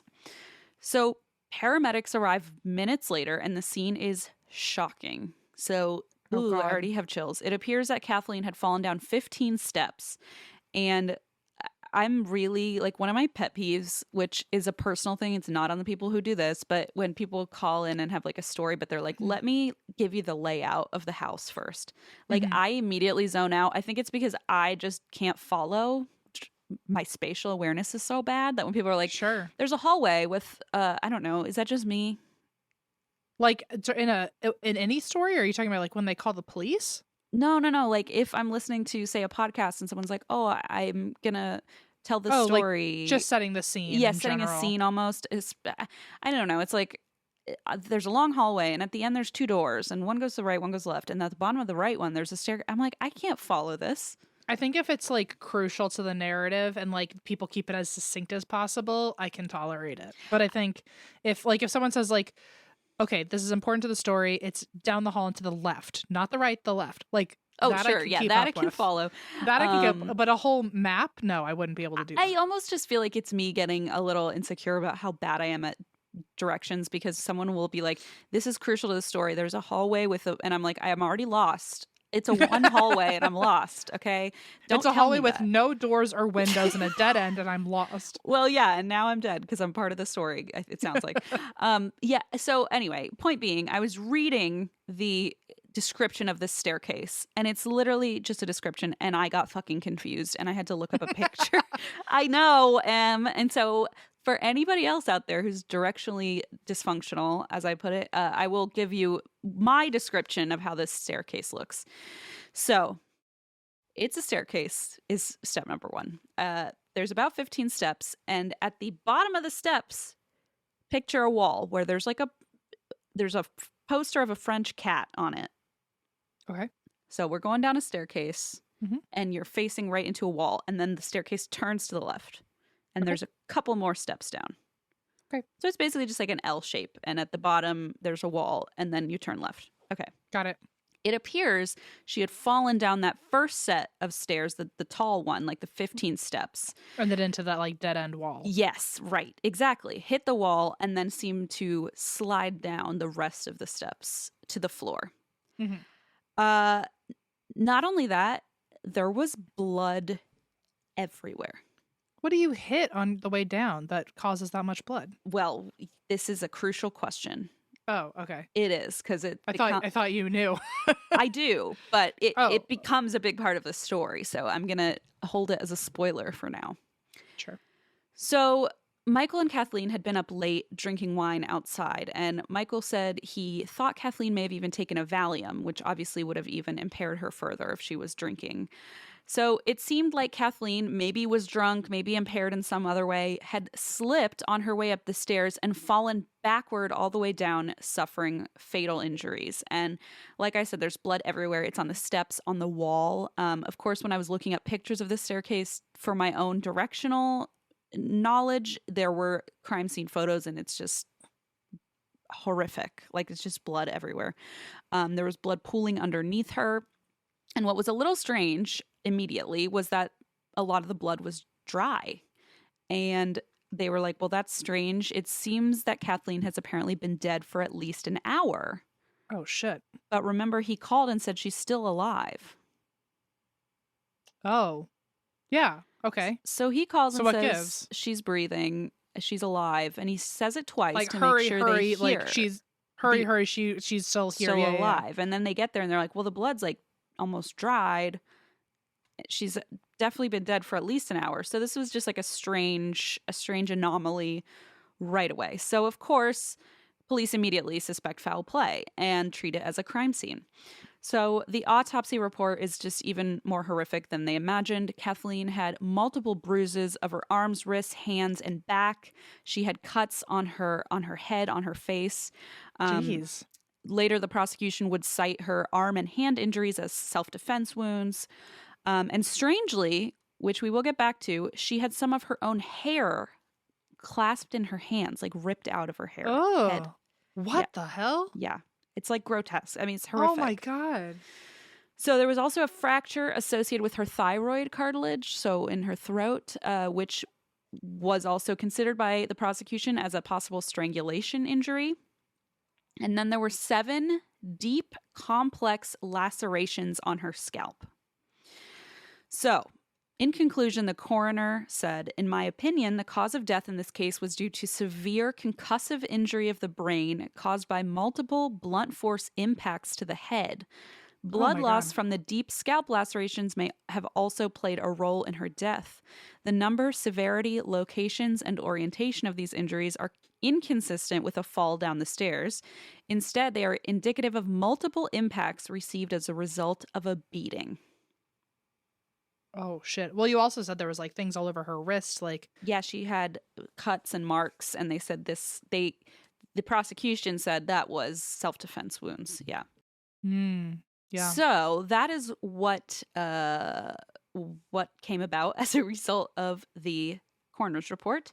And as you can imagine, this was damning evidence, because if he calls and says she fell on the stairs and then the coroner's like, no, she was beaten to death, obviously, Yeah. who are you looking at? Michael. Also, if bleeding out did play a role in her death, then why did he call so late after she had fallen? And also, why is he telling the operator that she's alive when she clearly wasn't? So pretty immediately, Michael is indicted for Kathleen's murder, and this is December 20th. So he made a Also, like Uh-huh. this is a side note, but you said it was 2001, right? Yes. Okay. Okay. I'm just gonna remember it for later in case I need to say something. Oh, you said side note, and I was like, is there a... I did have a side note, but I don't know if it's important yet, so I'm gonna hold Oh, off. intriguing. Okay. So, December 20th, Michael was indicted for Kathleen's murder, and he made the following public statement. Kathleen was my life. I've whispered her name in my heart 1,000 times. She is there, and I can't stop crying. I would never have done anything to hurt her. So Michael made his bail and awaited trial in his home. At first, all 5 of their children stood by Michael's side. But after reviewing the evidence, Kathleen, the woman who had died, her daughter, her biological daughter, joined the prosecution side and felt that Michael was guilty for her mother's death. Okay. Did that Yeah, that makes sense. should I say that more clearly? Okay.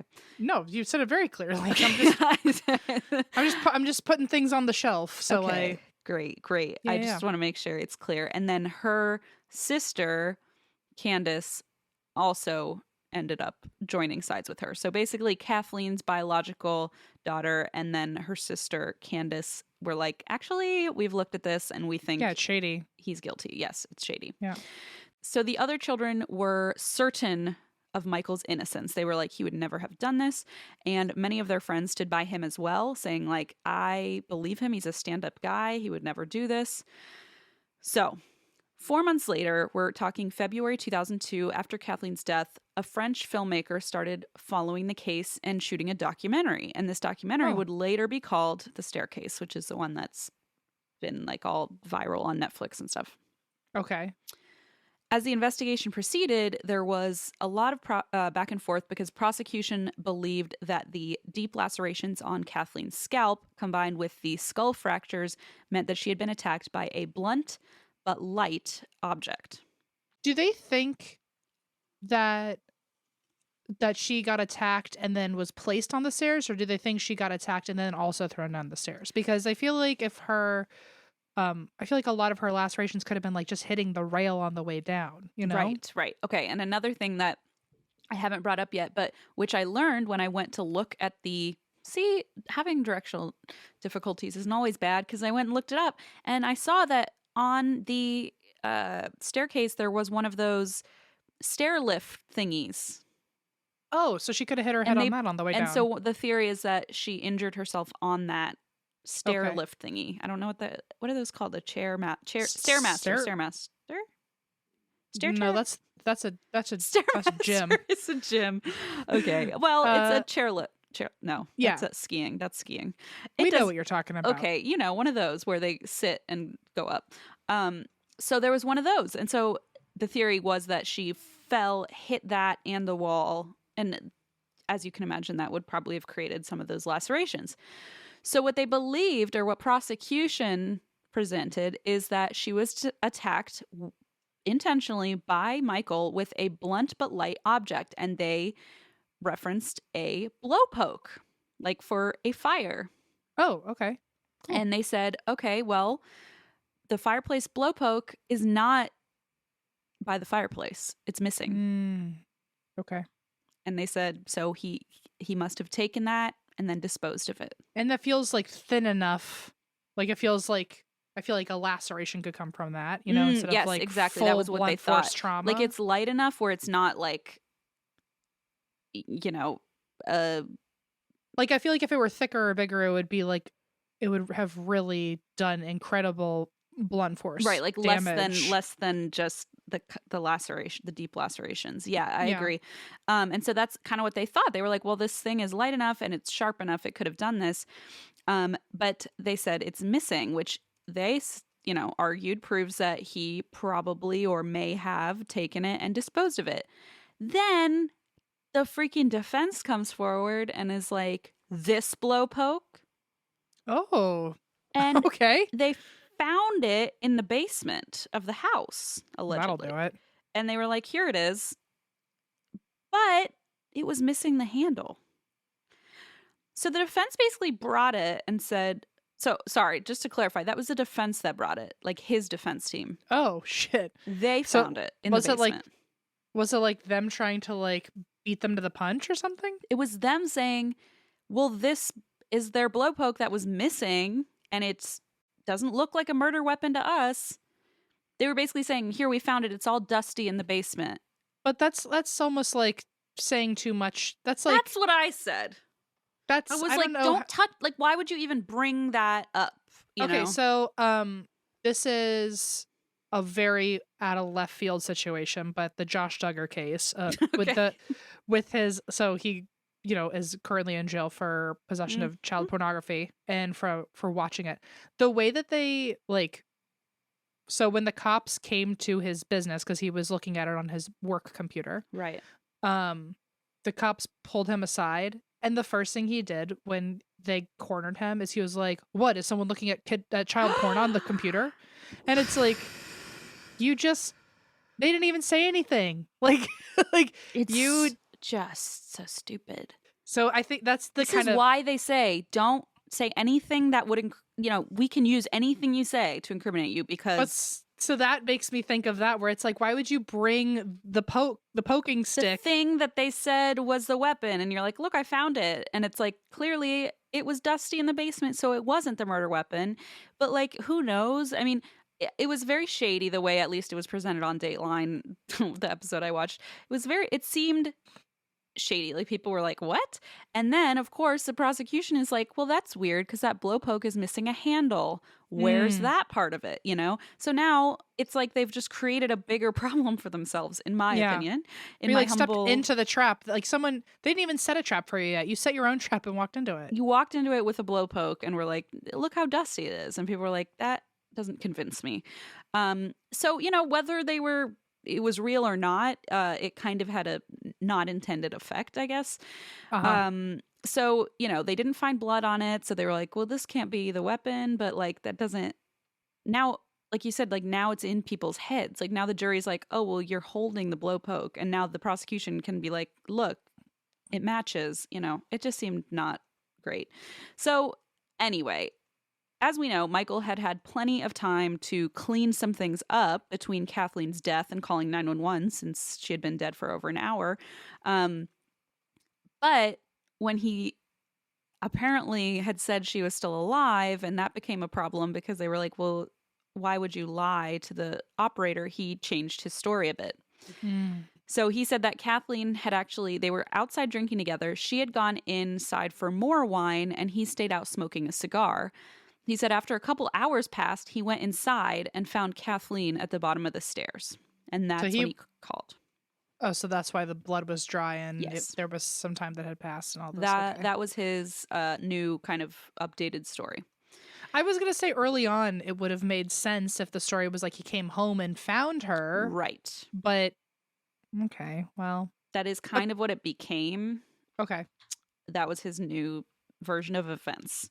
Okay. So, of course, some people are like, well, why did he not go looking for her if she went back to get more wine? Which, like, I can also argue, like, oh, if someone's like, I might go grab another glass of wine and then doesn't come back, I'd be like, well, maybe they went to bed or got on a phone call. I don't know. I don't think it's that I mean, if it were weird. you, I would think you just got distracted by something. I got lost in the hallway with no doors or windows. Help. I feel like all it would take is like one box of trinkets for you to start digging through, and I would lose you for the rest of the I'm night. like one of those old timey vampires where they're like, put grains of rice on the porch so that they start counting them and they can't come in. And I would just get stuck at like 5. I'd be like, wait, let me start over. Yeah, so you're right. I like maybe that's in my mind where I was like, I don't think it's that weird. He didn't go looking for her, but maybe. That's about the funniest thing you've ever said, Christine. Maybe that just reflects on me. Anyway. So people, of course, are like, well, why did you not find her for another hour? Why did you stay outside if she said she was coming back? And despite the fact that he said she went to go pour herself more wine, her fingerprints weren't on the wine glass. Like she hadn't touched it. Oh, So okay. also shady. And then prosecution brought another bombshell, albeit not necessarily a relevant bombshell, but they found, perhaps relevant, it's up to you to decide, they discovered male pornography on Michael's computer, along with explicit emails that he was exchanging with another man. So it turns out he was bisexual. Mm-hmm. And the prosecution brought this up as like, well, clearly he is not happy in this marriage because he is seeking, affection elsewhere.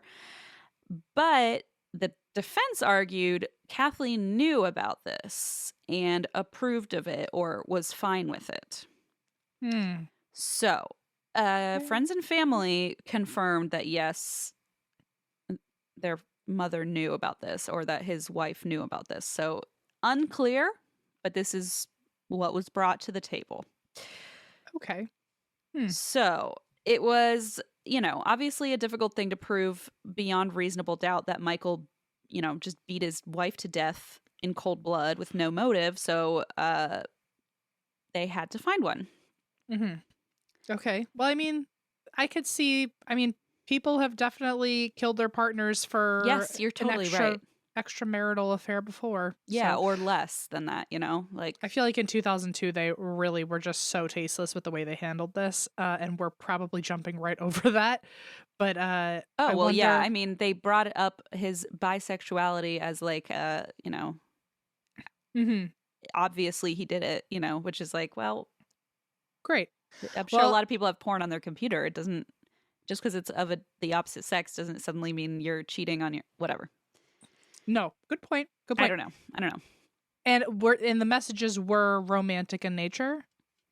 Yes, it was sexual emails. Okay. So he was sexually communicating with somebody. Because I was gonna say it could be a guy who was just watching gay porn. No, yeah. So I did kind of make it sound like that, but no, he was having some sort of affair, whether it was conversation. Yeah, it was like fully sexual, fully explicit, but what we don't know is whether his wife knew or cared, or so that's kind of where we stand with that. It's like, okay, is it relevant? Maybe, but we don't have any proof, So this is where Michael's late friend and the mother of his adopted daughters comes back into the picture. Do you remember Elizabeth Ratliff back in Germany? Yes. The friend who died, who was a widow and then died, and then they took in the daughters. The daughters. So when Elizabeth's family in Germany heard the news about Kathleen, they contacted investigators in the U.S. And apparently, it turns out Elizabeth, remember when I said she died of a medical issue? That was what it Right. was on the paperwork. That is what was technically what she had died of. Um, but it turns out, if you look a little closer, she had died of head trauma and blood loss after falling down a flight of stairs in her home. Shut the fuck up. How was that not mentioned or caught on earlier? I guess it wasn't in the States, right? So maybe he thought the records wouldn't be seen. So that's the thing. People were like, so he had not told his defense about this. So they were not prepared. Fuck. Yeah. So this comes up and his defense team has to like fucking find out by surprise. And so, of course, this looks terrible. It's like, why did you not tell anybody? Like, this seems like if you really didn't do it, like this seems very relevant to your case. You know what I mean? Like, I guess if he no. Well, I don't know. I feel like if I didn't do it, I see what you're saying. I would, But I see what you're saying. There's like a part of you that's like, well, shit, that looks really bad. Like, I know it looks really bad. like if I didn't do it and my friend who I haven't seen in years in another country, I did adopt her kids, but she died very similarly to I guess I would still maybe mention it. Well, when What? you say far away in another country, oh, but you mean like that the situation. Okay, never mind. Because wasn't the situation in Germany? Yes, but he was there. Like he was living in Germany at the time. Right, but now he's not. And so Right. I see what you're would've saying. I would have been like, well, that happened forever ago. It's not even here. And, you know, Exactly. Well, I might not even put them together, but maybe I would. I don't know if you like the two moms, especially if it's like the two moms of your children. That's a who good point. died the same way. I'd be like, that's Yeah, alarming. That's a great point. I would look at my adopted kids and be like, oh yeah, like that's Remember how their when mom. this literally happened to Mhm. your mother. Yeah, it's it's a toughie. And here's the thing. So that had occurred in 1985. So I guess 16 years earlier. And fun fact, Michael was the last one to have seen her alive. He had visited the night before her body was found, helping her put her daughters to bed, and then had gone home. And the next morning, Elizabeth's nanny arrived for the day and found her dead at the base of the stairs. A little bit of a sidebar, but I feel like if he did do this, which I'm leaning towards one way currently, like it's almost like he like wanted to adopt the kids. Like it was because he liked the kids. Like I'm kind of worried about his motive with these kids because he knew that if she died, someone would have to take them in. Yes. Okay. Interesting point. And I Okay. might not fully answer it, but we'll definitely touch on that in a moment. Okay. So I'm glad you brought that up. So when they found Elizabeth's body, there was a shocking amount of blood at the scene again. And it was all over the walls, all over the stairs, just everywhere. Now, which you also touched on this, because Elizabeth was in Germany but living on a U.S. military base, both U.S. and German officials arrived on scene. Oh, okay. So this was also noted in the U.S. Okay. crime documents. You've heard of them. In the one ones. big confidential In the folder that big- holds it all. big file folder in the sky. So they were both nations, whatever, military police or whatever it is, responded to the scene. But at the time, they didn't think anything was suspicious. And here's why. Elizabeth had a medical condition that could cause excess bleeding. And she had been complaining of such a severe headache that before she died, she actually had an upcoming doctor's appointment where she was going to ask them to do some scans and see what was happening because her head was in so much pain. So they thought, well, something must have happened on the stairs. She fell down the stairs on her way. Like maybe she had like an aneurysm or something. Something and like that, fell. exactly. Fell. And then as she got cut, she had this bleeding disorder. And so the blood so at the time they were like, well, this is a freak accident. It's horrific, obviously.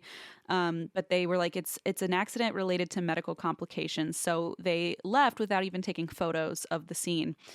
Ooh. Yeah. I mean, it was 1985, which I know it doesn't seem that long ago, but I don't know. I can see why they'd be like, well, nothing to see here. Moving on. So in the days following, which is exactly what you just brought up, Michael Peterson swooped in, took charge of everything, Mm-hmm. made arrangements for Elizabeth's funeral, her home, her daughters, took over the whole estate. Mm-hmm. So whether it was, like you said, about the kids, whether it was financial gain because he took over their whole estate, like whatever the motive was, it's something I think might be there. Like, I don't know. It feels, I mean, maybe he just very badly wants to feel like a hero, but like to kill someone to be seen as a hero, I don't know. It's a bizarre scenario, and it feels like, well, why would he do that twice? I don't know. Anyway, we'll get to this. Okay. So obviously in 1985, this incident with Elizabeth looked like a senseless tragedy. Now it looks like a very suspicious pattern. And what's worse for Michael, like I said, he hadn't even told his fucking lawyers. So now they are like taken aback and shocked and are like, well, fuck, this makes our jobs a lot harder. So people are essentially now wondering why this man wouldn't immediately inform his attorney, if he was innocent, that the mother of his daughters had died under like identical circumstances 16 years ago, and he was the last person to see her alive. It seems very shady that he didn't say anything to his lawyers. Very shady. Yeah. So prosecutors said, we have an idea. We're going to exhume Elizabeth Ratliff's body from 16 years ago. Thank God. I was getting nervous because I was like, couldn't you just go look and see if there's foul play? So the daughters say, okay, because they think it's going to exonerate Michael. Oh. Yeah. Huh. They're basically like, no, we know he didn't do this. They really believe it. And are like, just, we agreed to exhume our mother's body because we believe it'll exonerate him. I think they're going to be wrong. So, so the North Carolina medical examiner does a second autopsy on Elizabeth and determined that she was, in fact, beaten to death. Mm-hmm. Prosecutors in Germany opened up a new case, working side by side with U.S. authorities to seek a possible murder charge years after this death had been ruled an accident. 16 years later, they're like, never mind. And there's no statute of limitations on murder, right? No, at least not in the U.S., no. Okay. So Michael's trial began July 1st, 2003, and an expert witness named Peter Dwayne Deaver, this guy comes back into play, of the North Carolina State Bureau of Investigation, basically sealed Michael's fate when he presented his blood spatter demonstrations. So, according to his 18 years of expertise, the only way to produce a blood spatter scene where Kathleen died was if Michael were standing over her, beating her repeatedly. A News Observer article reported that Peter, Dwayne Deaver, was the principal training officer for 22 years and authored the training program and policy procedure manual for blood spatter analysis. So this guy, like, not only was the analyst, he actually trained the other analysts on the proper procedure of blood spatter. So, in other words, his word carried substantial weight in the courtroom. Sure. And basically ended up sealing Michael's fate because defense tried to argue that Elizabeth Ratliff's death wasn't relevant, but of course the judge, disagreed, said, well, this is too weird to be a coincidence, so we're going to leave it in. Isn't there aren't blood spatter experts like, is that I legit or There's definitely debate about it. Okay. Yeah, there's debate about it in recent years. It's a newer concern that people have, that it can be kind of a bunk science, or like a I know what word you're trying to think of. Controversial. Yeah, like junk science, bunk science. It's I feel like it's being debated a lot. I don't actually know the real numbers, but I think that like the number where it can be wrong, like the percentage of times where it's incorrect, is like higher than people thought. And it's not like a proven science, I think. So I still think it's so fascinating. It is fascinating. I absolutely agree. I just don't know the official stance. If you ever need to do a topic request, I think you should teach people about blood spatter. I teach myself. Let's do it. So, yeah. It also came to light that Kathleen had been apparently worried about losing her job because there were a bunch of layoffs coming up. So in the days before her murder, she was like extremely stressed about her work and financial security, and this could have created tension in the household. There was also a $1.4 million life insurance policy on her that would go to Michael in the event of her death. So, now they're building out this possible motive. And after 4 days of deliberation, the jury found Michael Peterson guilty of first-degree murder on October 10, 2003. And he was sentenced to life in prison without the possibility of parole. Wow. So Michael's children were shocked. They truly believed, and actually still do, that their father was innocent. Michael himself apparently didn't even believe until the jury read the verdict out loud that he would be found guilty. Wow. But the story is not over. Okay. We have another plot twist coming. What? Oh, I'm going to tell you. What are you were going to say something. I'm mad you're going to say, "Oh, I'll tell you next week." No, I'm telling you now. Okay. I was like, don't you fucking, okay. No, it's not much left. This is kind of the crux of this whole story, actually. Okay. So, he's sentenced to life in prison. His friends and family are shocked. He's shocked. And then on October 7th, 2004, which was almost exactly a year after his sentencing, the documentary The Staircase was released. Okay. Now, this documentary focused heavily on the defense, excluded some evidence, and spent a lot of time interviewing Michael and his family, who obviously believe he is innocent. So, it's been noted that it's a bit biased. It tugs on the heartstrings. And so the public essentially began to be won over to Michael's side. So this is presented in a way where people are like, well, he doesn't see, maybe he didn't do it, right? And so it kind of creates this stir.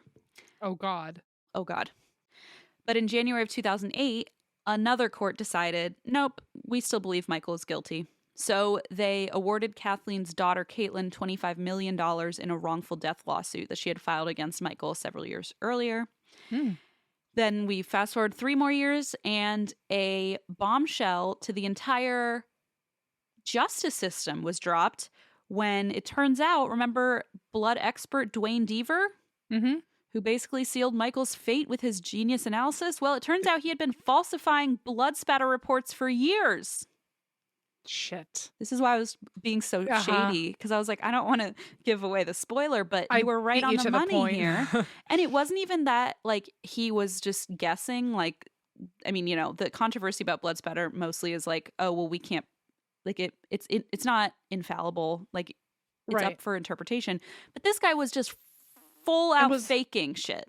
And was this for like multiple cases? Multiple cases had to be re-examined. I don't know the number, so I don't want to say like thousands or dozens or hundreds. Like, I don't know, but a lot. And this was like a huge shakeup, a huge issue. He was fired, obviously. Was he put in jail himself? He was put on trial amongst his like peers. I don't know. I know that he lost his job. I don't know if he went to jail or not.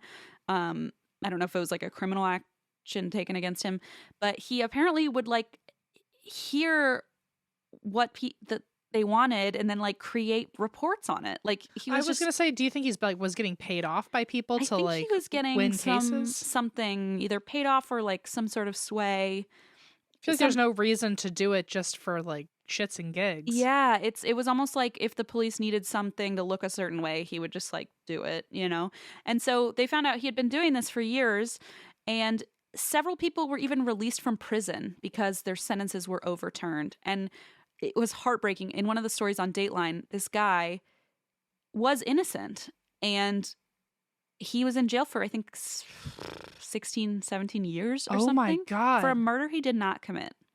Wow. And it was all based on this blood spatter evidence. So it was shocking. I mean, so this guy got released, thankfully, but just unheard of damage. And so, of course, Michael, being savvy, hears of this and is like, well, shit. And I mean, understandably, he was like, well, this guy was on my let's case. Overturn it. Yeah, let's look at this. So, the court had no choice but to be like, yes, you make a good point. Everyone deserves a fair trial, whether Mhm. we think you did it or not.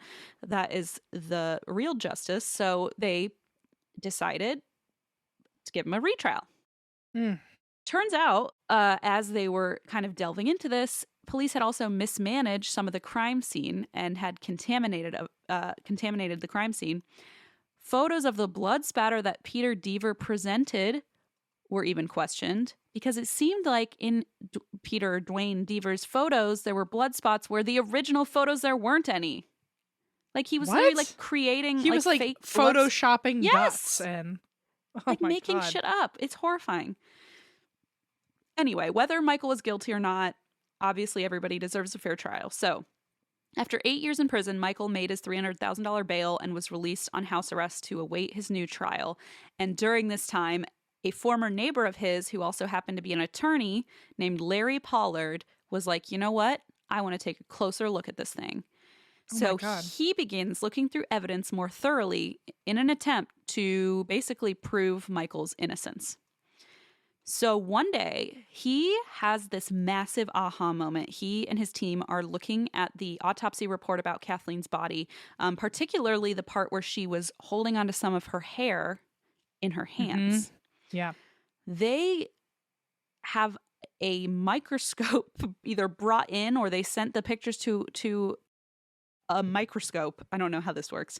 They sent it to a microscope. sent Okay. it to a microscope. They sent it to a random guy who Amazoned a microscope the other night. Oh my God, Christine. They took a microscopic look at it, let's put it that way. And they noticed within the hair were 3 microscopic feathers. What? This is where we introduce the owl theory. What the fuck is the owl theory? The theory goes that a barred owl, also known Don't as tell a me. northern barred owl, striped owl, or a hoot owl, or 8-hooter owl, attacked Kathleen. I was gonna say, are you telling me an owl came into the house and then flew away like An Hedwig? owl, literally. This is why this case was like so bonkers.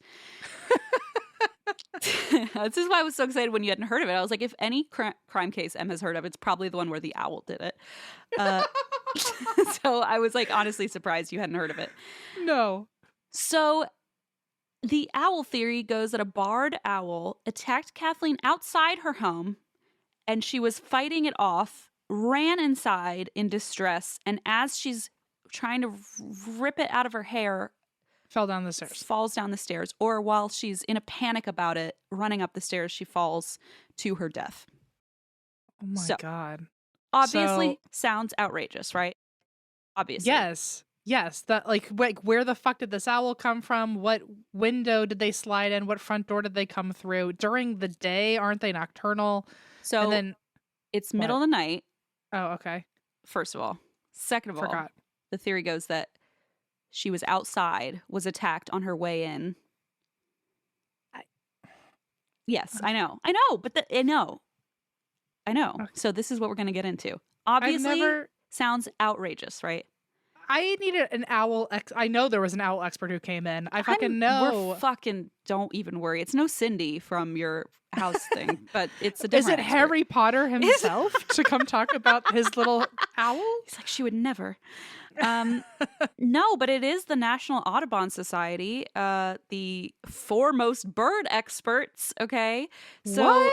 in 2016, they published an article on their website about the owl theory, and they referenced Kate Davis, the executive director of something called Raptors of the Rockies, who was contacted by the documentary team behind the staircase because she had recently done an interview about a raptor, which is just a common name for like a bird of prey, so a falcon, a hawk, that kind of thing, had attacked a boy while he was sledding and like seriously injured him. And so they contacted her. Turns out she became convinced that an owl did attack Kathleen the night she died. What? Yes. Are you serious? I'm dead serious.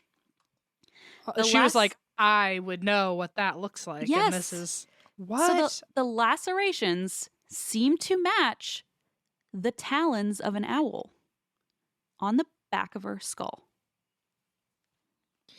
Okay, but this guy says he was having a cigar outside and then he came in and found her down the stairs. He didn't hear a ruckus like a bird attacking you. Yes, exactly.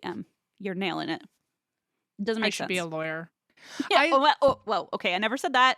Do not put me on the record saying that, Well, I guess they had, would you say, like an 11,000 square foot house. So I guess they could argue that, like, right.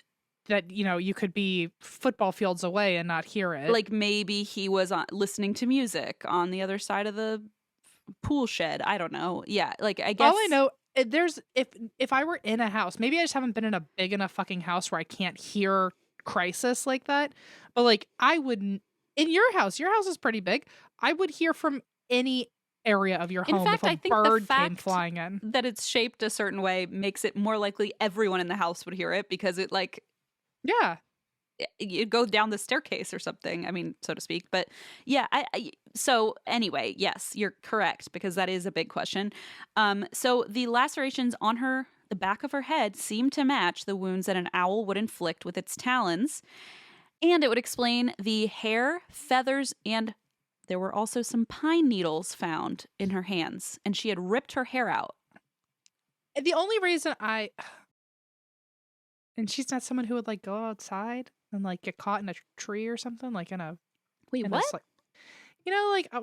So my thought was like, if like there's no way he like planted pine needles and feathers Oh, right. microscopically into her hair. Right. So like I do believe they were there from the beginning. But my thought is like, could she have not come from outside and like accidentally walked into a spider web or something? Yeah, that's a great point. Like maybe it was just something got in her hair earlier.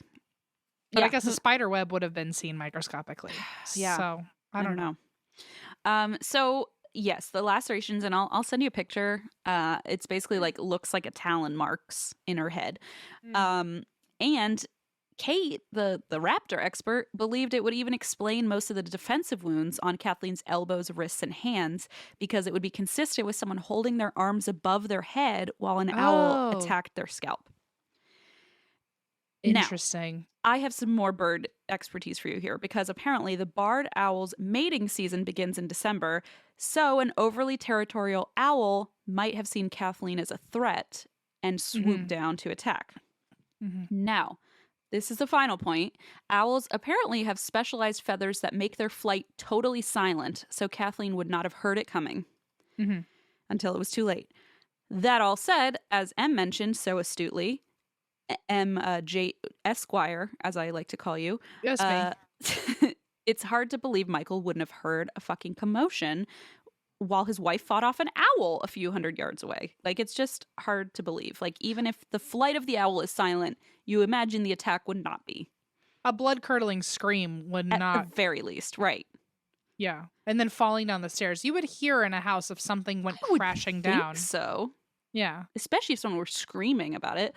But so while his attorneys were aware of this owl theory and that it might like put the blame somewhere else, they also said, I don't want to risk my client's life or future on this argument that an owl did it. Like basically, right. It's also so random about it, but we know that it's going to look shady or fishy or just like outrageous to a jury.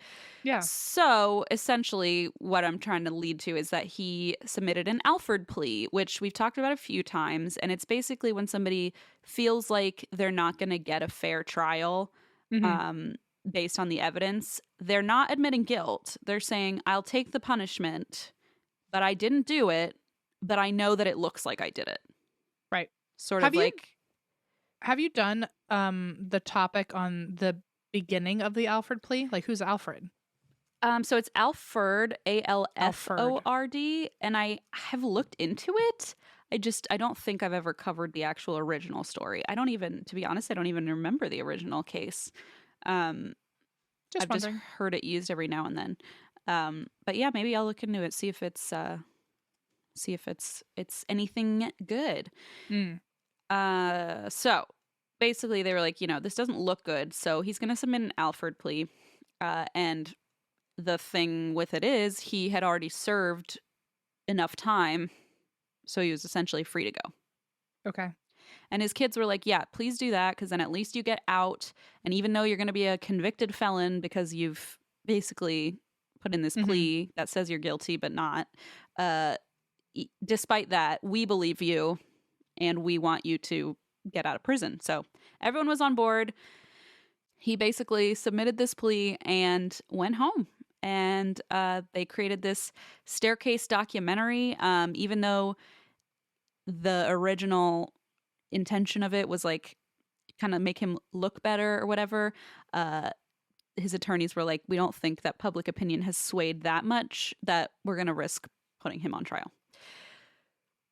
So another fun fact about this movie, which I was chatting to Eva about before, by the way, the staircase, it might be confusing to some people because there were recently more episodes that came out to add on to the story. So it's a much more current story because of that. So it was originally made way back when, like 2003 or whatever, and now has updated episodes, which are on Netflix. And people have kind of looked into this, apparently, including Eva's friend Ellen, who I need to chat to, because apparently people have questioned the documentary's integrity after it came to light that one of the editors was in a romantic relationship with Michael while he was in prison. What? What? I know. I feel like every step of the way, someone's getting found out as like not doing their part. I mean, geez. Yes, exactly. So just really shady. Filmmakers, of course, insist their professionalism was never impacted, but I'm like, how could it not be? Like, even if you tried not to be. Yeah, unless I found out the editor was like just like color correcting or like something. Sure, that, right. Good point. Good point. Something that I didn't made have him to look do with a little the story. tanner than his orange jumpsuit allowed. Yeah. Yeah. Great point, Em. So on February 24th, 2017, although Michael did initially want to go back to trial and defend himself, he submitted this Alford plea on the behest of his children, and his conviction was reduced to involuntary manslaughter. He had already served his time. He was free. He's still free today. He sold his home. This is where I got into it, where Kathleen died, for $1.9 million. And of course, I pulled up the Zillow, and it sold also, like I told you earlier, in 2020 for 1.6 and is now estimated at 2.7. Zillow needs to sponsor us because this is the third time We we've do had to talk have a about whole Zillow a conversation lot. about it. We talk about Zillow a lot. So he actually ended up moving after selling the house. He moved in with his first wife, Patricia, and she ultimately passed away from a heart attack, unfortunately. And as of 2021, this is the final line of my notes here, he was living on his own, according to his attorney, who said he's living in a ground floor apartment with no stairs. That was a really important accommodation. Oh, boy. Too soon? I know. Tasteless? I know. It's like, wow. Yeah, that's the story of the staircase murder, or not murder, Wow. I guess, since he's been convicted.